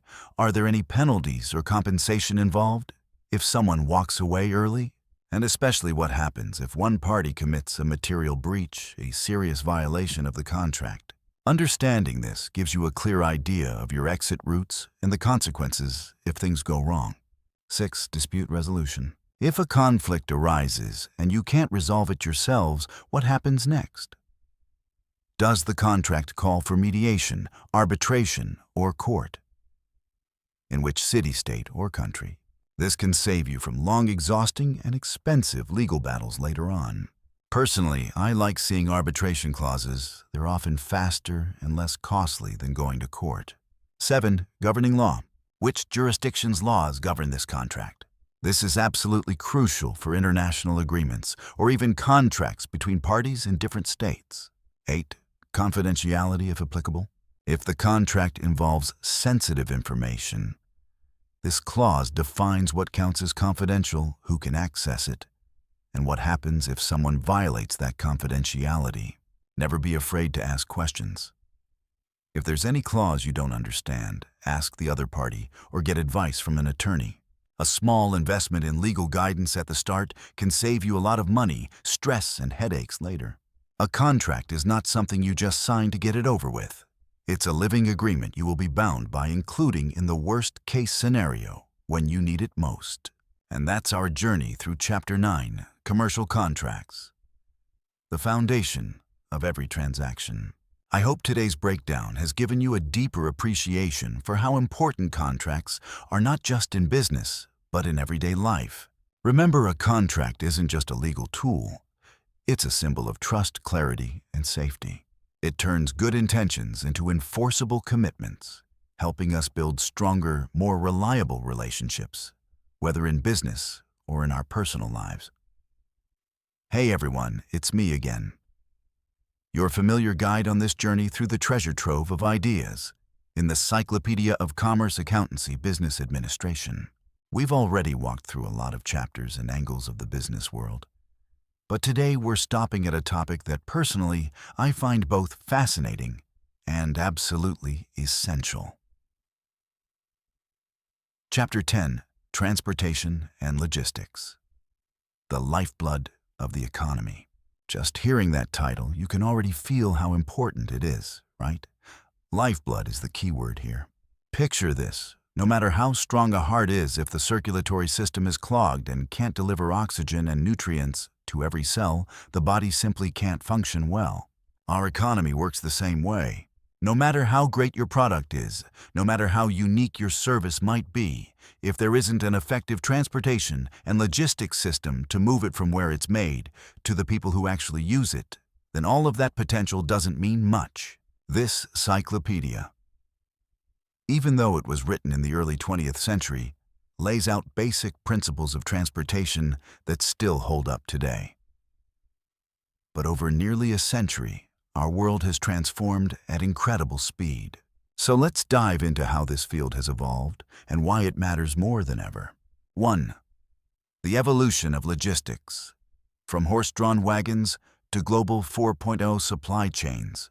From the old yellowed pages of the Cyclopedia, we can imagine a world where moving goods mostly depended on horses and human muscle-hauling loads along bumpy dirt roads. Then came steamships and railroads, those first big leaps forward that allowed goods to move faster, farther, and in much larger quantities. Even then, speed and market access were still huge challenges. But the story of logistics didn't stop there. If I had to pick one truly revolutionary milestone, I'd choose the rise of the shipping container in the mid-20th century. It sounds simple, almost boring, but those standardized metal boxes completely changed how we move goods. Suddenly, you could move a loaded container from a ship to a truck, from a truck to a train, without unloading and reloading every single box inside. That slashed time, cut labor costs, and dramatically reduced damage and loss.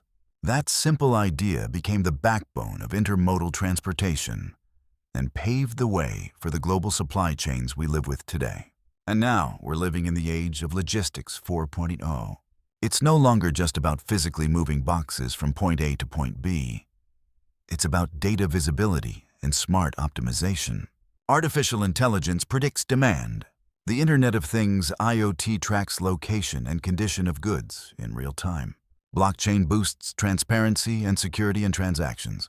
Automated warehouses with robots shuttling shelves around self-driving trucks and even delivery drones are no longer just sci-fi, they're being tested and rolled out in the real world. This evolution doesn't just make deliveries faster and cheaper, it makes them smarter and more flexible. Logistics has shifted from being a purely physical process into a complex information system, a kind of central nervous system and brain coordinating global commerce. 2. Comparing modes of transportation. When to use road, sea, or air. This is the daily balancing act that every business, big or small, has to deal with. There is no single best transport mode for every situation. Each one has its own strengths and trade-offs, and choosing the right mix is what often makes or breaks supply chain efficiency. Road transport. This is the most flexible, homegrown option. Trucks and vans can deliver goods right to the warehouse door, the store, or even the customer's front porch, true door-to-door service that other modes can't easily match. It's ideal for short to medium distances and is almost always involved in the final leg of the journey, the last mile. But for very long distances, costs can climb quickly, and capacity is limited compared to ships or trains. For fast deliveries within a city or between nearby regions, road transport is usually the go-to choice. Sea freight. This is the king when it comes to moving massive volumes over long distances. If you need to ship tens or hundreds of tons raw materials or finished goods between continents, ocean freight is almost always the only cost-effective option. It's slower, sure, but because the cost per unit is so low, ocean freight is the backbone of global trade. Commodities like oil or grain and bulk goods that don't need urgent delivery depend heavily on ships. Air freight. When speed is everything, air is the undisputed champion. High-value goods, perishable items like fresh flowers or premium foods, or urgent shipments like medical equipment or critical parts often go by air. The downside. The cost. Air freight is expensive, which is why it's reserved for shipments where time sensitivity and value justify the price. On top of that, we also have rail transport, which sits in the middle. A very efficient choice for moving large volumes over long distances on land, especially across big countries or regions. Rail is often combined with trucking to balance cost and speed. The key is smartly combining these modes, creating a seamless multimodal system where each type of transport does what it does best. 3. Optimizing cost and time in logistics. The never-ending puzzle every business must solve. This is where logistics becomes a true art form. Whether you're running a scrappy startup or managing a global corporation, the question never changes. How do you get your product into your customers' hands as fast as possible at the lowest possible cost without sacrificing qualities? The Cyclopedia 100 years ago was already talking about managing warehouses, routes, and labor. But today, optimization has been taken to a whole new level, far more complex and more precise. Smart warehouse and inventory management warehouses today aren't just storage spaces. They're high-tech distribution hubs. Tech is used to forecast demand, optimize space, and automate inbound and outbound flows. Strategies like just-in-time JIT minimize storage costs by ensuring goods arrive right when they're needed, not too early, not too late. Route and schedule. Optimization with specialized software and big data companies can calculate the most efficient delivery routes, avoid traffic congestion, and reduce unnecessary mileage.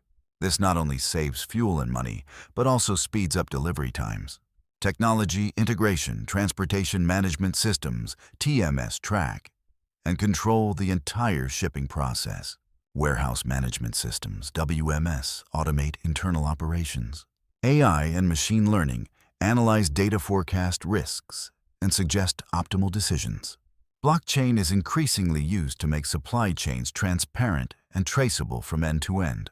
Partnerships and outsourcing. Many businesses partner with third-party logistics providers, 3PLs, or even fourth-party logistics providers, 4PLs, to leverage their expertise networks and infrastructure.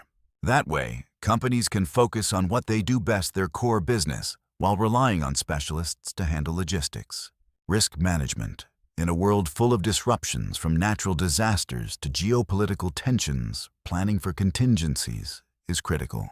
That means diversifying suppliers' routes and transportation modes so that a single disruption doesn't snap the entire supply chain. Optimization isn't just about cutting costs. It's about improving reliability, flexibility, and resilience across the entire system. It's a continuous process that demands constant analysis, adjustment, and innovation. From the early days of horse-drawn wagons and steamships to today's AI-driven, globally connected supply chain, 4.0 transportation and logistics have gone through an incredible journey. Whether you're running a multinational company or just selling products online from your living room, you're part of this system, and you need to understand and leverage this circulatory system if you want your products to truly go the distance and reach your customers. The basics laid out in the Cyclopedia might be over a century old, but the spirit behind them and the drive for efficiency, the smart use of resources to achieve our goals hasn't aged a day. And logistics is one of the clearest, most powerful examples of that timeless principle in our modern world. Welcome back to the channel. I'm WealthRise Stories, and today we're diving deep into a special part of Cyclopedia of Commerce Accountancy, Business Administration, VIJU, a 02 of 10, a book that might look old and dusty at first glance, but is actually packed with psychological and business insights that still hold up perfectly well today. If you've always thought negotiation and selling are complicated tricks or some kind of battle where one side has to win, get ready to shift that perspective. Because Chapter 11, titled The Timeless Art of Negotiation and Selling, shows us something very different at its core. All of this is about building relationships, understanding people, and solving problems together. Whether it's 1910 or 2024 human nature, and these core principles really hasn't changed. We're going to distill 3 fundamental psychological principles, powerful tools that anyone can use. Whether you're a business owner, a sales professional, or simply someone trying to convince your friends to pick this restaurant instead of that one, you can apply these. 1. Listening is the most powerful weapon of any salesperson or negotiator. Have you ever walked into a store where the salesperson just keeps talking non-stop about their product without asking what you actually need? Or sat in a meeting where someone insists on pushing their own opinion and never really listens to anyone else? How does that feel? Pretty frustrating, right? The Cyclopedia points out a simple but incredibly powerful truth. Your ability to listen is your real superpower. A lot of people think selling or negotiating is about talking more, pitching harder, stacking up benefits. But in reality, it's almost the opposite.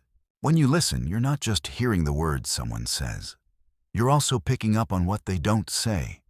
You're reading body language, sensing emotion, spotting fears, and most importantly, uncovering the real need underneath their words. Think about a customer who says no because the price is too high. If you immediately jump to discounting, you might be missing the point. Maybe they're not actually worried about the amount of money. Maybe what they're unsure about is the value they're getting. Maybe they're afraid of buying something that won't work out. Or maybe they're comparing you to another solution that feels safer, not necessarily cheaper. You only discover that when you listen. I remember almost losing a major deal once. In our first meeting, I spent way too much time presenting my solution, bragging about what we'd achieved, and showing off case studies. The client sat there quietly, nodded politely, but I could feel this invisible wall between us. At the end of the meeting, they just said they'd think about it. That's when I realized I had messed up. In the second meeting, I completely changed my approach. I started with a simple question. What matters most to you right now? What's the biggest challenge you're facing? And then I shut up and listened. I listened to their concerns about a changing market, the pressure from competitors, their desire to build a stronger, more resilient team. When they were done, I didn't jump straight into a pitch. I simply reflected back what I heard, so they knew I really understood. So if I'm hearing you right, you're not just looking for a quick fix. You need a solution that solves the immediate problem and can adapt as things change while also helping your team grow stronger over the long haul. Is that right? That moment changed everything. When people feel heard and understood, they start to trust you. And once trust is there, every negotiation and sales conversation becomes much easier. Listening is not waiting for your turn to talk. It's the active effort to truly understand the other person's point of view. Give your full attention, and in return, you'll get something incredibly valuable information and trust. 2. The win-win mindset. How to make both sides feel like they won. Win-win can sound idealistic, even naive to a lot of people when it comes to negotiation or sales. They think one side has to win and the other has to lose. Or at least one side has to give up more. But the Cyclopedia is very clear. A win-win approach is not weak. It's actually a smart long-term strategy. Win-win doesn't mean splitting everything 50-50 in some rigid way. It means both sides walk away, feeling like they gained something meaningful, that their most important needs were met, and that they're genuinely satisfied with the outcome. So how do you get there? It starts with a simple shift. You have to genuinely want what's best for both sides, not just for yourself. First, define what win means for you, and make a real effort to understand what win means for them. Again, this goes back to listening. When you understand their pain points, desires, and goals, it becomes much easier to find common ground. Second, instead of fighting over slices of the same pie, try expanding the pie. Don't obsess over just one variable like price. There are always other dimensions: delivery time, service quality, payment terms, after-sales support, length of the contract, or even future partnership opportunities. By exploring these, you can create extra value that both sides can share. Back when I was working on a project, we once got stuck in a negotiation with a supplier over material costs. Their price was above our budget, but their quality was the best in the market. At first, both sides were stubborn. We wanted a lower price. They wanted to hold firm. After hours of going in circles, we decided to change the conversation. Instead of just saying, "We need you to lower the price," we asked, "Besides price, what matters most to you in a long-term contract?" They told us they needed volume stability and wanted to partner with reputable clients to grow their market. That was our light bulb moment. We couldn't push their unit price much lower, but we could commit to a larger volume over a longer period, and we could agree to introduce them to some of our industry partners. In return, they agreed to a price point we could live with and pledged top-tier quality and priority service. What happened? We got high-quality materials at an acceptable cost. They got stable long-term orders and new expansion opportunities. Both sides walked away feeling like they'd won. Even more importantly, that deal strengthened our partnership and paved the way for future successful collaborations. The win-win mindset doesn't just give you a good outcome once. It builds trust and creates long-lasting relationships. 3. Handling objections, turning no into tell me more. In sales and negotiation, objections are inevitable. No matter how good you are, you're going to hear the word no. When I first started out, every no felt like a door slamming in my face. I felt disappointed, discouraged, and yes, personally rejected. But the Cyclopedia plus real-world experience taught me something huge. No is rarely the end. It's usually an unanswered question, a misunderstanding, or an unmet need. Instead of treating no as a final verdict, treat it as an invitation to dig deeper. Instead of feeling personally attacked, treat it as feedback. When someone says no, your first move should not be to argue or push harder. Try this instead. Start with empathy. I understand how you feel. I completely get your concern. This shows you're listening and you respect their point of view. Then explore the real reason. This is where the magic phrase comes in. Can you tell me a little more? Ask questions like, could you share what's making you hesitate? Is there something I haven't explained clearly? What's the most important thing I haven't addressed yet? A lot of the time, the first reason they give is just the surface. They might say, I don't have the budget. But the deeper truth might be that they don't see enough value yet, or that they're prioritizing something else right now. By asking for more, you get closer to the real issue. Then isolate the objection. Once they explain, you can say something like, so if we're able to solve the issue with X, for example, delivery time, would you be open to moving forward? This helps you figure out whether that's the only barrier or if there are more concerns hiding behind it. A friend of mine works in real estate. She told me about a client who absolutely loved a house, but backed out at the last minute because it didn't feel good in terms of feng shui. At first, my friend felt stuck. That's not exactly something you can discount or redesign overnight. But instead of walking away, she said, I totally understand that this is important to you. Could you tell me specifically what part doesn't feel right? Is there anything we could adjust to make you feel more comfortable? It turned out the client was mainly worried about the direction of the front door. Instead of forcing them to pick another property, my friend suggested bringing in a feng shui consultant. They walked through options for arranging the interior and using decor and symbolic elements to balance the energy without tearing down walls or changing the structure. The client felt heard and respected. In the end, they bought the house. That's the power of turning no into tell me more. It shows patience, curiosity, and a genuine desire to help. It proves you're not just trying to close a deal, you actually care about the person behind the decision. So as you can see, even though Cyclopedia of Commerce was written over a century ago, its principles on negotiation and selling are still spot on today. Not because they're trendy tactics, but because they're built on timeless truths about how people think, feel, and interact, how we build trust and find solutions together. Listening isn't passive. It's an active skill, a way to gather insight and build deep understanding. A win-win mindset isn't weakness. It's a smart, sustainable way to create value and long-term relationships. Handling objections isn't about fighting back. It's about seeing no as a chance to learn more and earn more trust. At its core, negotiation and selling are not about tricking someone or forcing them into something they don't want. They're the art of connection, understanding, and co-creating value. Try applying these principles in your everyday life, not just at work, but also in your personal relationships. I'm confident you'll start to notice a surprising difference. Hello, everyone, and welcome back to our journey of exploring the wisdom inside the monumental Cyclopedia of Commerce, Accountancy, Business Administration. We've already walked through the winding roads of commerce, studied the lifeblood of finance and accounting, and reflected on the art of structure and operations in management. Each chapter has been a puzzle piece, a brick laid on the path we're building together.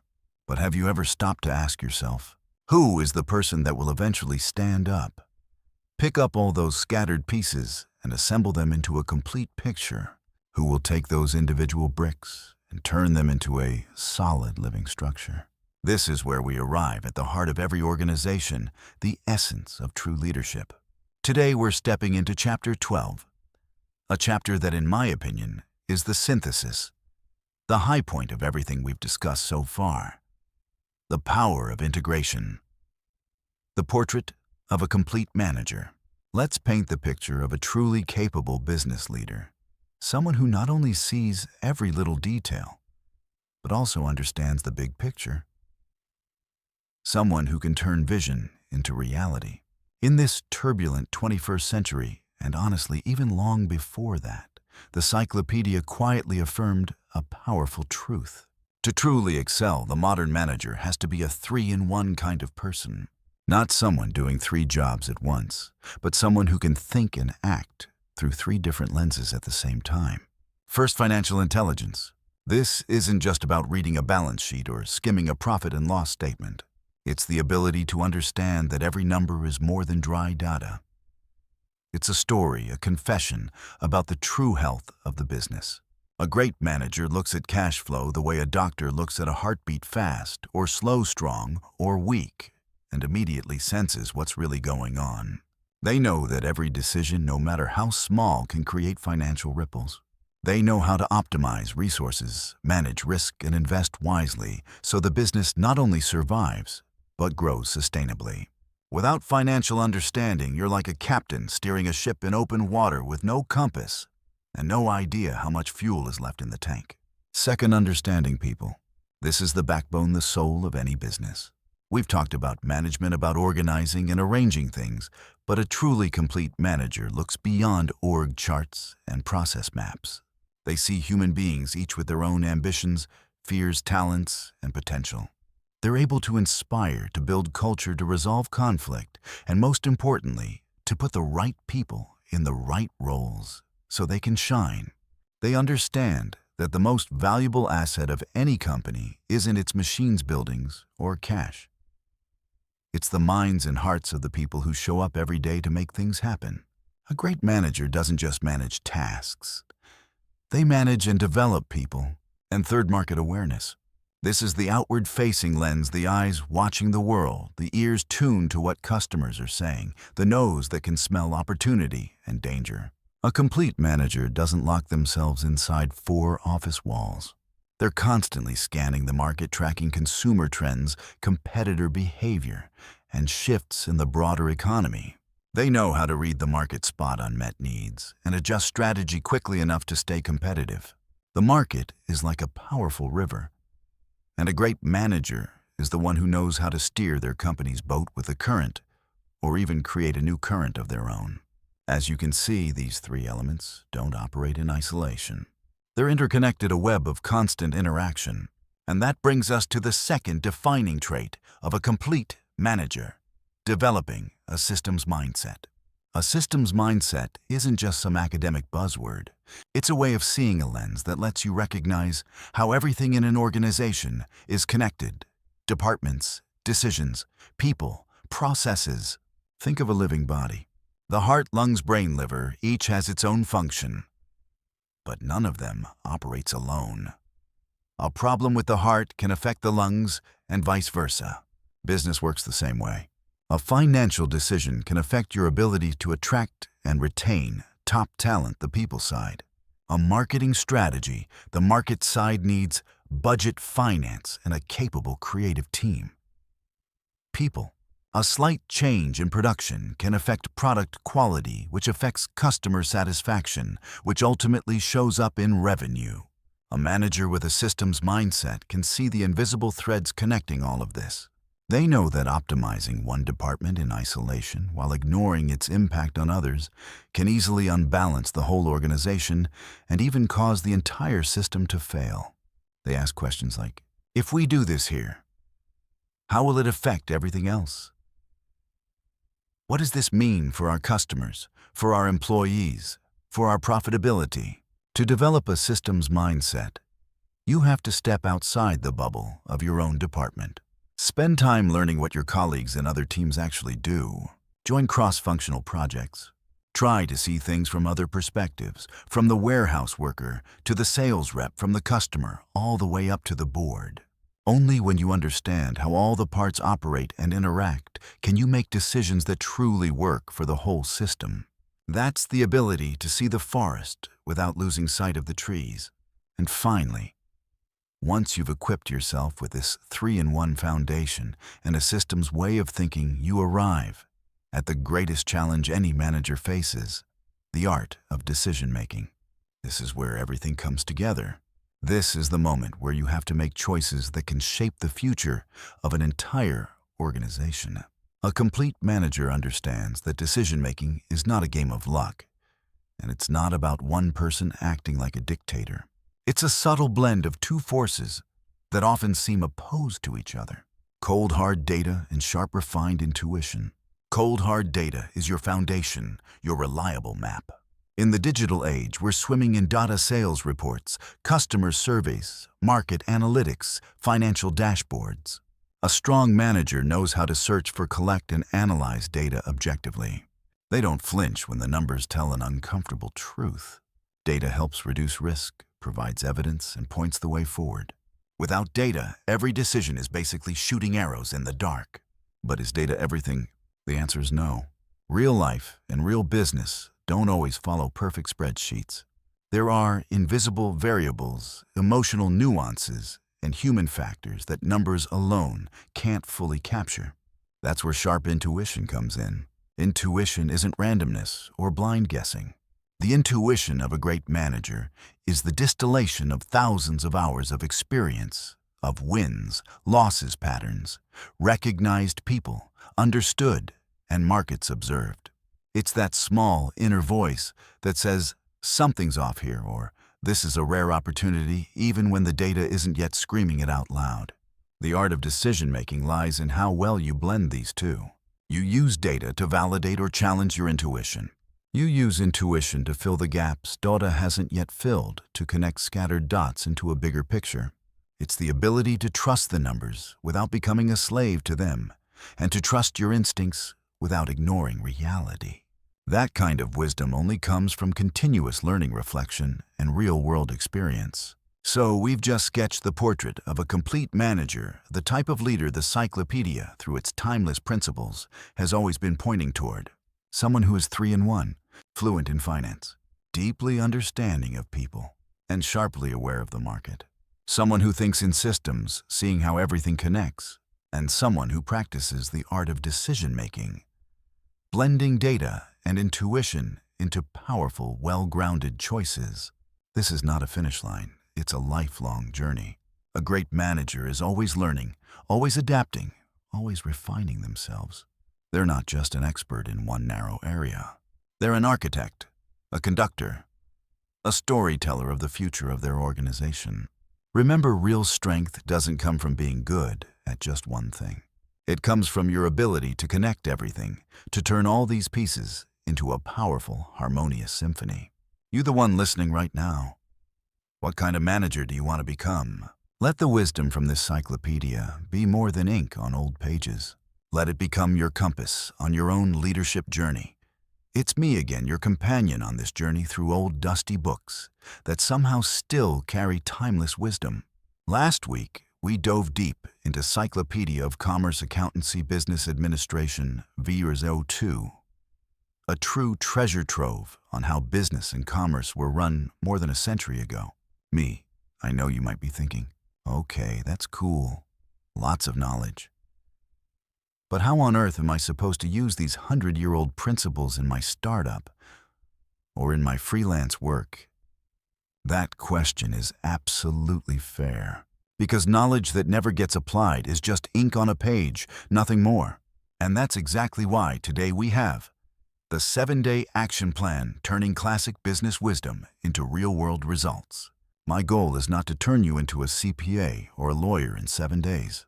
My goal is to give you a clear, simple, realistic roadmap so you can start right now turning all that dry theory from the Cyclopedia into concrete, confident moves in your work or your business. Think of this as a mini boot camp, a small challenge that I promise will leave you more confident, more clear-headed, and a lot more in control. Ready? Let's jump in. Day 1 and Day 2.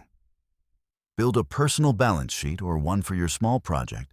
I know it sounds academic and complicated, but trust me, it's incredibly simple and incredibly powerful. The Cyclopedia spends its early chapters hammering home the importance of recording and classifying assets, liabilities, and equity. That's not just for giant corporations. It's the foundation of any smart financial decision, whether you're one-person freelancing or running a tiny side business. Why bother doing this? Because it gives you a snapshot of your financial situation at a specific moment in time. You'll see exactly where you stand, what you own, what you owe, and what your real net worth is. I'll be honest, the first time I did this for myself, I was a little shocked too. Here's how to use these first 2 days. Step 1. Day 1. List your assets. Assets are anything you own that has economic value.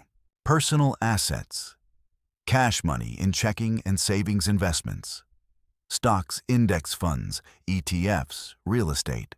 Your homeland vehicles and big-ticket items you actually use to earn money, like your work laptop or professional camera. Project business assets. Cash in the bank for your project equipment tools, paid software licenses, outstanding invoices, money clients owe you. Try to give each item a reasonable, realistic value. Step 2. Day 1. List your liabilities. Liabilities are what you owe to other people or institutions.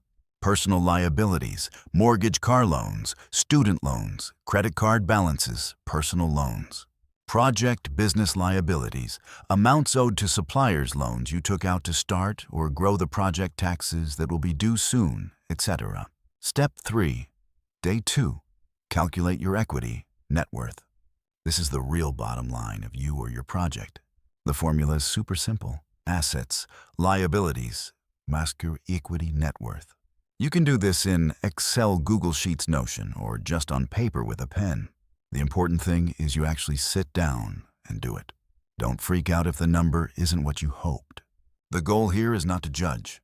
The goal is to see the truth, because once you know exactly where you are, you can decide where to go next. Day 3 and Day 4, sketch an organization chart for your team business, even if you're a one-person show. If you're a solopreneur or working on a personal project, this might sound a little ridiculous. It's just me. Why would I need an org chart? But believe me, this is one of the most valuable lessons I've taken from classic management principles. The Cyclopedia emphasizes how crucial clear roles and division of labor are for avoiding overlap and wasting resources. Why do this? Even if you're alone, you're still wearing multiple hats. Drawing out an org chart helps you recognize all the functions your project business actually needs to run. Allocate your time and energy more intentionally. Reduce that I'm doing everything and burning out feeling. Get ready for future growth. When you hire, you'll know exactly what roles you need. Here's how to use these 2 days. Step 1, Day 3, identify the core functions. No matter what you do, there are always some basic roles like CEO, general management, product or service creation, marketing and sales, finance, accounting, operations, customer support.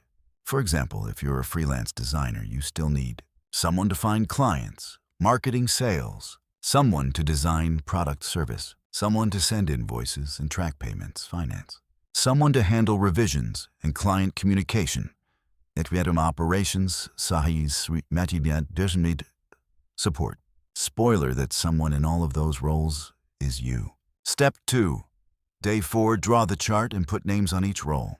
Start with a box at the top, CEO or owner, Genux operator. Below that, draw smaller boxes for each function you listed in Step 1. If you're solo, write your own name in every box. It might feel funny, but it'll make you see clearly how many jobs you're actually doing every day. You can use tools like Miro, Google Drawings, Figma, or just a notebook and sticky notes. When you look at that chart, you'll realize you're not just you. You're basically a one-person company. That shift in perspective will help you think more strategically and help you see where you'll need help first when you're ready to grow. Day 5 and Day 6, draft a service contract template for the work you do. Contracts. A word that makes a lot of freelancers and small business owners cringe, or something they only think about when things are already messy. But the Cyclopedia teaches a simple truth: clarity in business deals is the key to avoiding conflict and building long-term professional relationships. A contract isn't there to trap the other party. It's there to protect both sides and create a stable foundation for working together. Why do this? Professionalism. It instantly elevates how clients perceive you or your business. Clarity. It defines the scope, timeline, and pricing, so there are fewer, I thought you meant, moments. Protection. It protects your rights and the clients if something goes wrong. Peace of mind. Both sides feel safer moving forward. Here's how to use these 2 days. Step 1, Day 5, research and gather references. Go online and search for contract templates related to what you do. For example, freelance web design contract template, consulting service agreement, social media management contract, etc. Read through a few of them and notice what sections keep showing up. Step 2, Day 6, draft your own version. Based on what you've seen and your own experience, start putting together a basic contract that fits your work. Include parties involved, your info, your business info, and the client's info. Scope of services. Clearly describe what you will do and what you will deliver. The more specific, the better. Timeline, start date, end date, milestones or key deadlines. Fees and payment terms. How much when it's due up front, milestones on completion, and how it's paid, bank transfer, PayPal, etc. Confidentiality clause if relevant. Intellectual property. Who owns the final work or deliverables? Termination clause. When and how either side can end the contract. Dispute resolution, how you'll handle conflicts if they arise. You don't need a perfect lawyer-level contract on day one. The goal is to have a solid draft, a framework you can adjust for different clients. The important part is this. You've taken the initiative to create a tool that protects you and shows clients you take your work seriously. Day 7. Set an intention and run a small win-win negotiation. After 6 days of building your financial, organizational, and legal foundations, it's time to practice one of the core skills of every successful business person: negotiation. The Cyclopedia might not literally use the phrase win-win, but its spirit is clear. Long-term business success comes from relationships where both sides feel they've gained something worthwhile. Why do this? Build long-term relationships. Win-win negotiation isn't about crushing the other side. It's about both sides walking away feeling respected and satisfied. Create mutual value. When both sides benefit, the odds of future collaboration go way up. Life skill. Negotiation happens constantly, pricing, deadlines, responsibilities, even chores at home. Here's how to use this final day. Step 1. Choose a small real-life negotiation. Don't start with buying $1 billion company. Pick something simple and real, like asking for a small discount on a piece of electronics, negotiating a deadline or scope with a client or coworker, proposing a new way to divide household chores, asking a friend for help with something, but also offering something in return. Step 2. Prepare mentally or on paper. What's your goal? What do you want out of this? What might their goal be? Put yourself in their shoes. What do they care about? Where's the possible common ground? What can you offer or adjust so they feel they're gaining something too? What's your plan B? If you don't get exactly what you want, what's an acceptable alternative? Step 3. Have the actual conversation. Focus on listening to the other person. State clearly what you'd like, but also show that you understand their needs. Look for a solution both sides can live with, or better yet, feel good about. For example, I totally understand you need this done quickly, but that deadline is really tight. If you can give me 1 extra day, I can make sure the quality is top-notch, and I'll throw in a small extra deliverable at no additional cost. Don't be afraid of failure. Every attempt is practice. The real goal is to start building a win-win mindset and make it part of how you deal with people. So there we are, our full 7-day journey. From getting familiar with your own balance sheet, to sketching out an org chart, to drafting your service contract, and finally practicing a win-win negotiation. You can see now these classic principles from the Cyclopedia of Commerce are anything but outdated. They just need to be translated into the language and context of the 21st century. And most importantly, they need to be applied. You didn't just read a book. You turned knowledge into action. You've started laying down the first bricks of a stronger foundation for your work, your projects, and even your personal life. Don't put it off. Pick any day in the upcoming week and start with day 1. Even a tiny step forward is still progress, and often it's bigger than you think. And when you've tried it, come back and share your experience in the comments. I'd love to hear what you discovered and what you achieved. Welcome back to the channel. I know we've just gone on a pretty deep journey together, digging through layers of knowledge that might look ancient on the surface, but are still full of raw living insight inside this book. Cyclopedia of Commerce, Accountancy, Business Administration, Ver 02. It's been like taking a trip back in time to the starting point of so many business principles we now take for granted. And after all of that, I truly believe the most valuable thing we get is the essence, the distilled wisdom, the bright gems that time simply hasn't been able to dim. My goal in this section, just like in everything I share, is simple. I don't want this knowledge to just pass through your ears and disappear. I want it to stick to really anchor itself in your mind. So I've boiled everything down into 3 core takeaways, 3 golden principles that anyone, no matter where you are in your career or business, should carve into memory. Think of these as your compass, the tight, compact map you can actually carry with you. Core principle number 1, mastering the language of finance accounting, is the compass behind every smart business decision. From the very early days of structured business, back when this book was first written, people already understood something crucial. Money isn't just a medium of exchange. It's also a language. A language that can tell you the whole story about the health potential and hidden risks of any business. Just imagine this. You're piloting a ship with no charts, no instruments, no way to read current or wind direction. Would you feel confident sailing into open water like that? The language of finance, more specifically accounting, is that chart. It's your business GPS. It tells you where you are on the open sea, how far you've come, and more importantly, whether you're actually headed in the right direction. A lot of people, especially younger founders and creators, tend to avoid numbers. They pour their energy into product, into marketing, into the big vision. That's great. You need those things. But without a solid financial foundation, all those big dreams can very easily turn into a castle built on sand. Accounting isn't just bookkeeping. It's an information system that helps you track and analyze cash flow, evaluate profit and loss, manage costs, and make strategic decisions with your eyes open, not closed. When you can read financial statements, you're not just staring at numbers, you're reading a story. You see whether the business is actually generating real cash or just looking good on paper. You see which investments are pulling their weight and which ones are just dead weight. You see the internal health of the business and its ability to survive shocks when the market turns. I remember talking with a very passionate founder friend.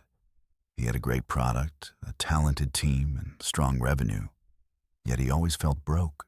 When we sat down with his balance sheet and cash flow statement, it became obvious the problem wasn't revenue.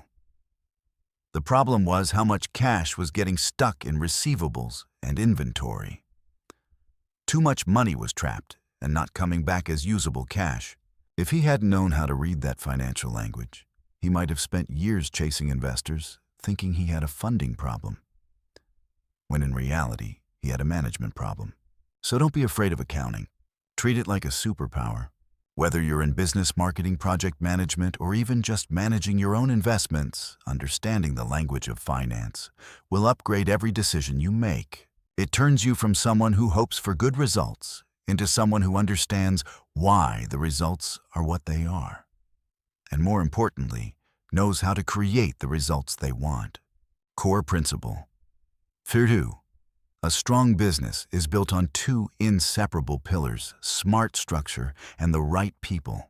This is a principle that becomes clearer the more you study business history. And it's still laser accurate today. A business isn't some abstract, invisible entity. It's a structured collection of people and resources. And for that collection to function well, it needs 2 things. 1, a solid frame. 2, high-quality parts. First is a smart organizational structure. Think of it like a blueprint for a house. You can buy the best materials in the world, but if the design is chaotic and poorly thought out, the house will be unstable or never function the way it should. A smart structure means clearly defined roles and responsibilities, clear reporting lines, transparent information flow, efficient processes.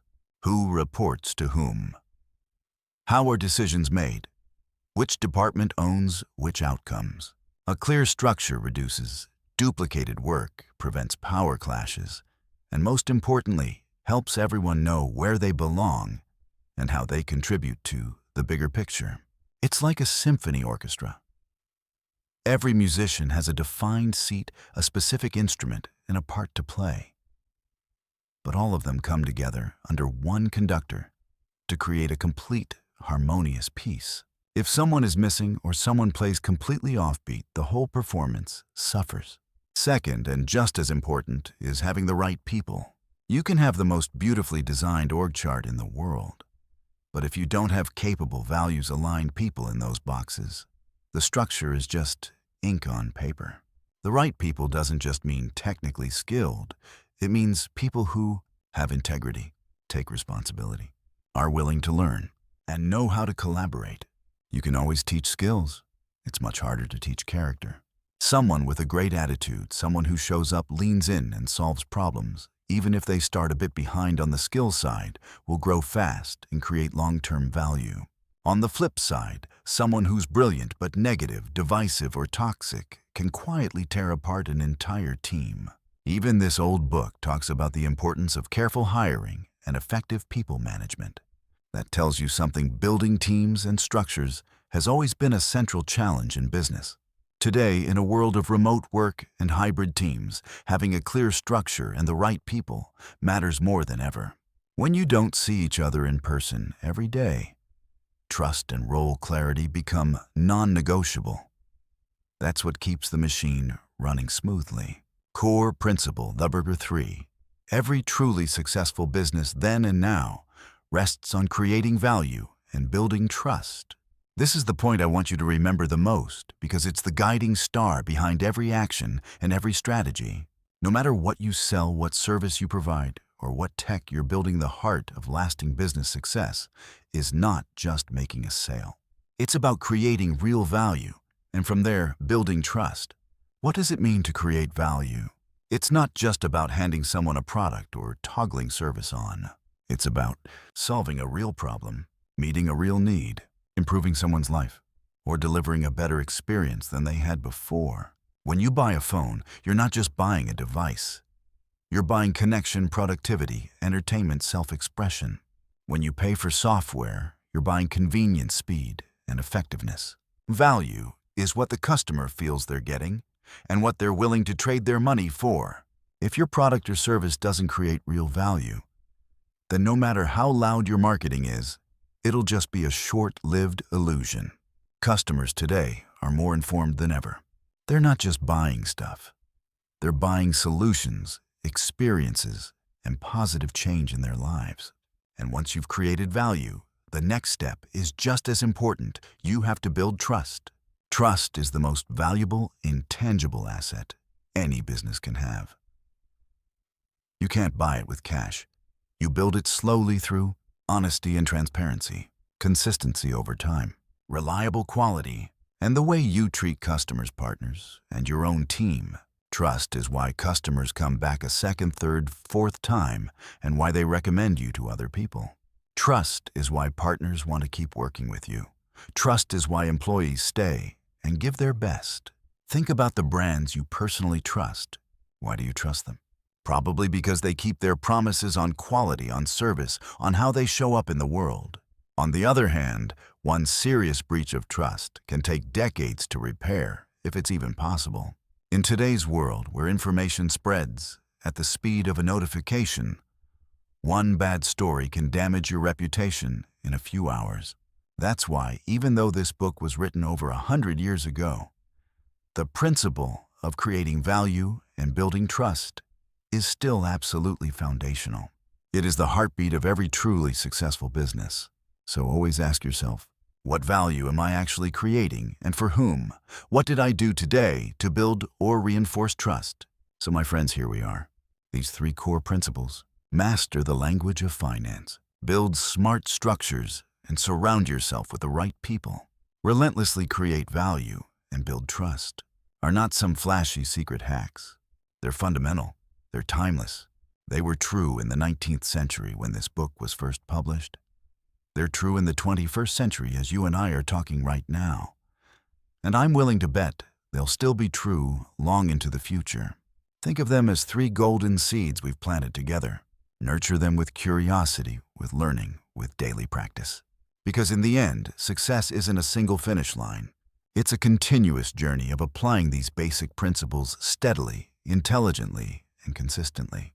Thank you for walking through this fascinating cyclopedia journey with me. I hope these distilled takeaways become part of the toolkit you carry into your career and your business. Don't forget to drop a comment and share what resonated most with you about these principles. I'll see you in the next chapter. It's kind of wild when you think about it, isn't it? We've just gone on a fascinating journey together, digging out the hidden gems inside Cyclopedia of Commerce, Accountancy, Business Administration, verse 02. It's a massive work that looked like it had been buried by time. But the moment we started turning the pages, chapter by chapter, all those old-school business lessons suddenly came back to life, with a surprising amount of power and relevance. A lot of people might assume these principles are outdated, that they can't possibly keep up with the insane pace of the digital age. But as you've just seen, the deeper we dig, the clearer it becomes. No matter how much technology shifts, no matter how crazy the market gets, the core foundations of business, financial management, process, optimization, leadership understanding, customers, don't go out of style. For me, the most magical part is this. These principles look simple on the surface, yet they've stood firm against the test of time and quietly become a compass for generation after generation of successful entrepreneurs. We've broken down the importance of trust in business dealings, the need for a transparent accounting system, the value of continuous improvement, and even the art of organizing people in the most effective way. All of that was tucked into the pages of a book written nearly a century ago, yet it still echoes loudly in the business world today. But if we stop at just listening or reading, we've only walked half the journey. Knowledge only turns into real power when it's actually applied. That's when you turn dry lines on paper into bold business decisions, into sharper management strategies, into fuel that helps you push through tough times. And that's also why on this channel, the most important part of every video isn't just what I share, it's your reaction and your action. We're building a community of people who love learning, who aren't afraid to look back at the past, to build a better future. And for this community to really grow, for knowledge to spread and turn into real, tangible value, I have 3 very specific action steps I'd love you to take right now. Out of all the principles, stories, and classic business philosophies we've explored today, from Henry Ford's long-term vision to the elegance of the assembly line, to the early science of managing people, effectively, what's the one thing that hit you the hardest? Which principle do you feel so aligned with that you're ready to start applying it immediately in your business, your side project, or even the way you manage your own life? Take a moment, scroll down, and drop a comment below. It doesn't have to be a long essay, just be honest and specific. How are you going to apply it? What do you hope will change when you do? When you share, you're not just helping me understand what resonates with you. You're also sparking ideas for everyone else in this community. Let's turn the comment section into a real learning forum, where every thought is a brick in the wall of our shared knowledge. I genuinely believe there's a lot of wisdom hiding among you, and I can't wait to read what you have to say. Second, our journey into timeless business wisdom is only just getting started. This massive cyclopedia still has so much left for us to uncover, and we're only on volume 02 out of 10.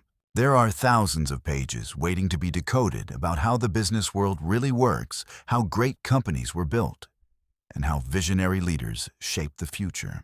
If you don't want to miss a single gem, if you want to keep sharpening your business mindset with principles that have already survived the test of time, the kind of knowledge even modern theories quietly circle back to, then don't forget to subscribe to the channel right now and hit that little bell icon so you don't miss any episodes in this special series. Decoding Timeless Business Wisdom. Each episode is another step forward, another angle that helps you feel more confident and better equipped for your career and your business. Let's walk this whole path together. And finally, and this is just as important, the power of knowledge multiplies when we share it. I'm sure that in your contacts list, your social feeds, or your friend group, there's at least one person who's dreaming about starting a business, wrestling with tough management decisions, or simply trying to level up their career and personal growth. Maybe they're looking for inspiration. Maybe they need one solid, trustworthy perspective to move forward. Maybe they just need a different lens to see their current challenge more clearly. This video isn't just a lecture. It's a reminder of the solid foundations that helped build the modern business world. The lessons here might be exactly the spark they've been searching for. So take a moment and share this video with at least one person you're thinking of. You won't just be sending them valuable knowledge, you'll also create a chance to discuss, to experiment together, and to grow side by side. Be the one who plants seeds of insight, so those seeds can grow into strong trees in the business garden of your life and theirs. Remember, knowledge is only potential. Action is what turns it into power. Thank you for sticking with me on this journey. I'm really looking forward to reading your comments, seeing you continue learning with us, and watching you help spread these ideas to an even wider community.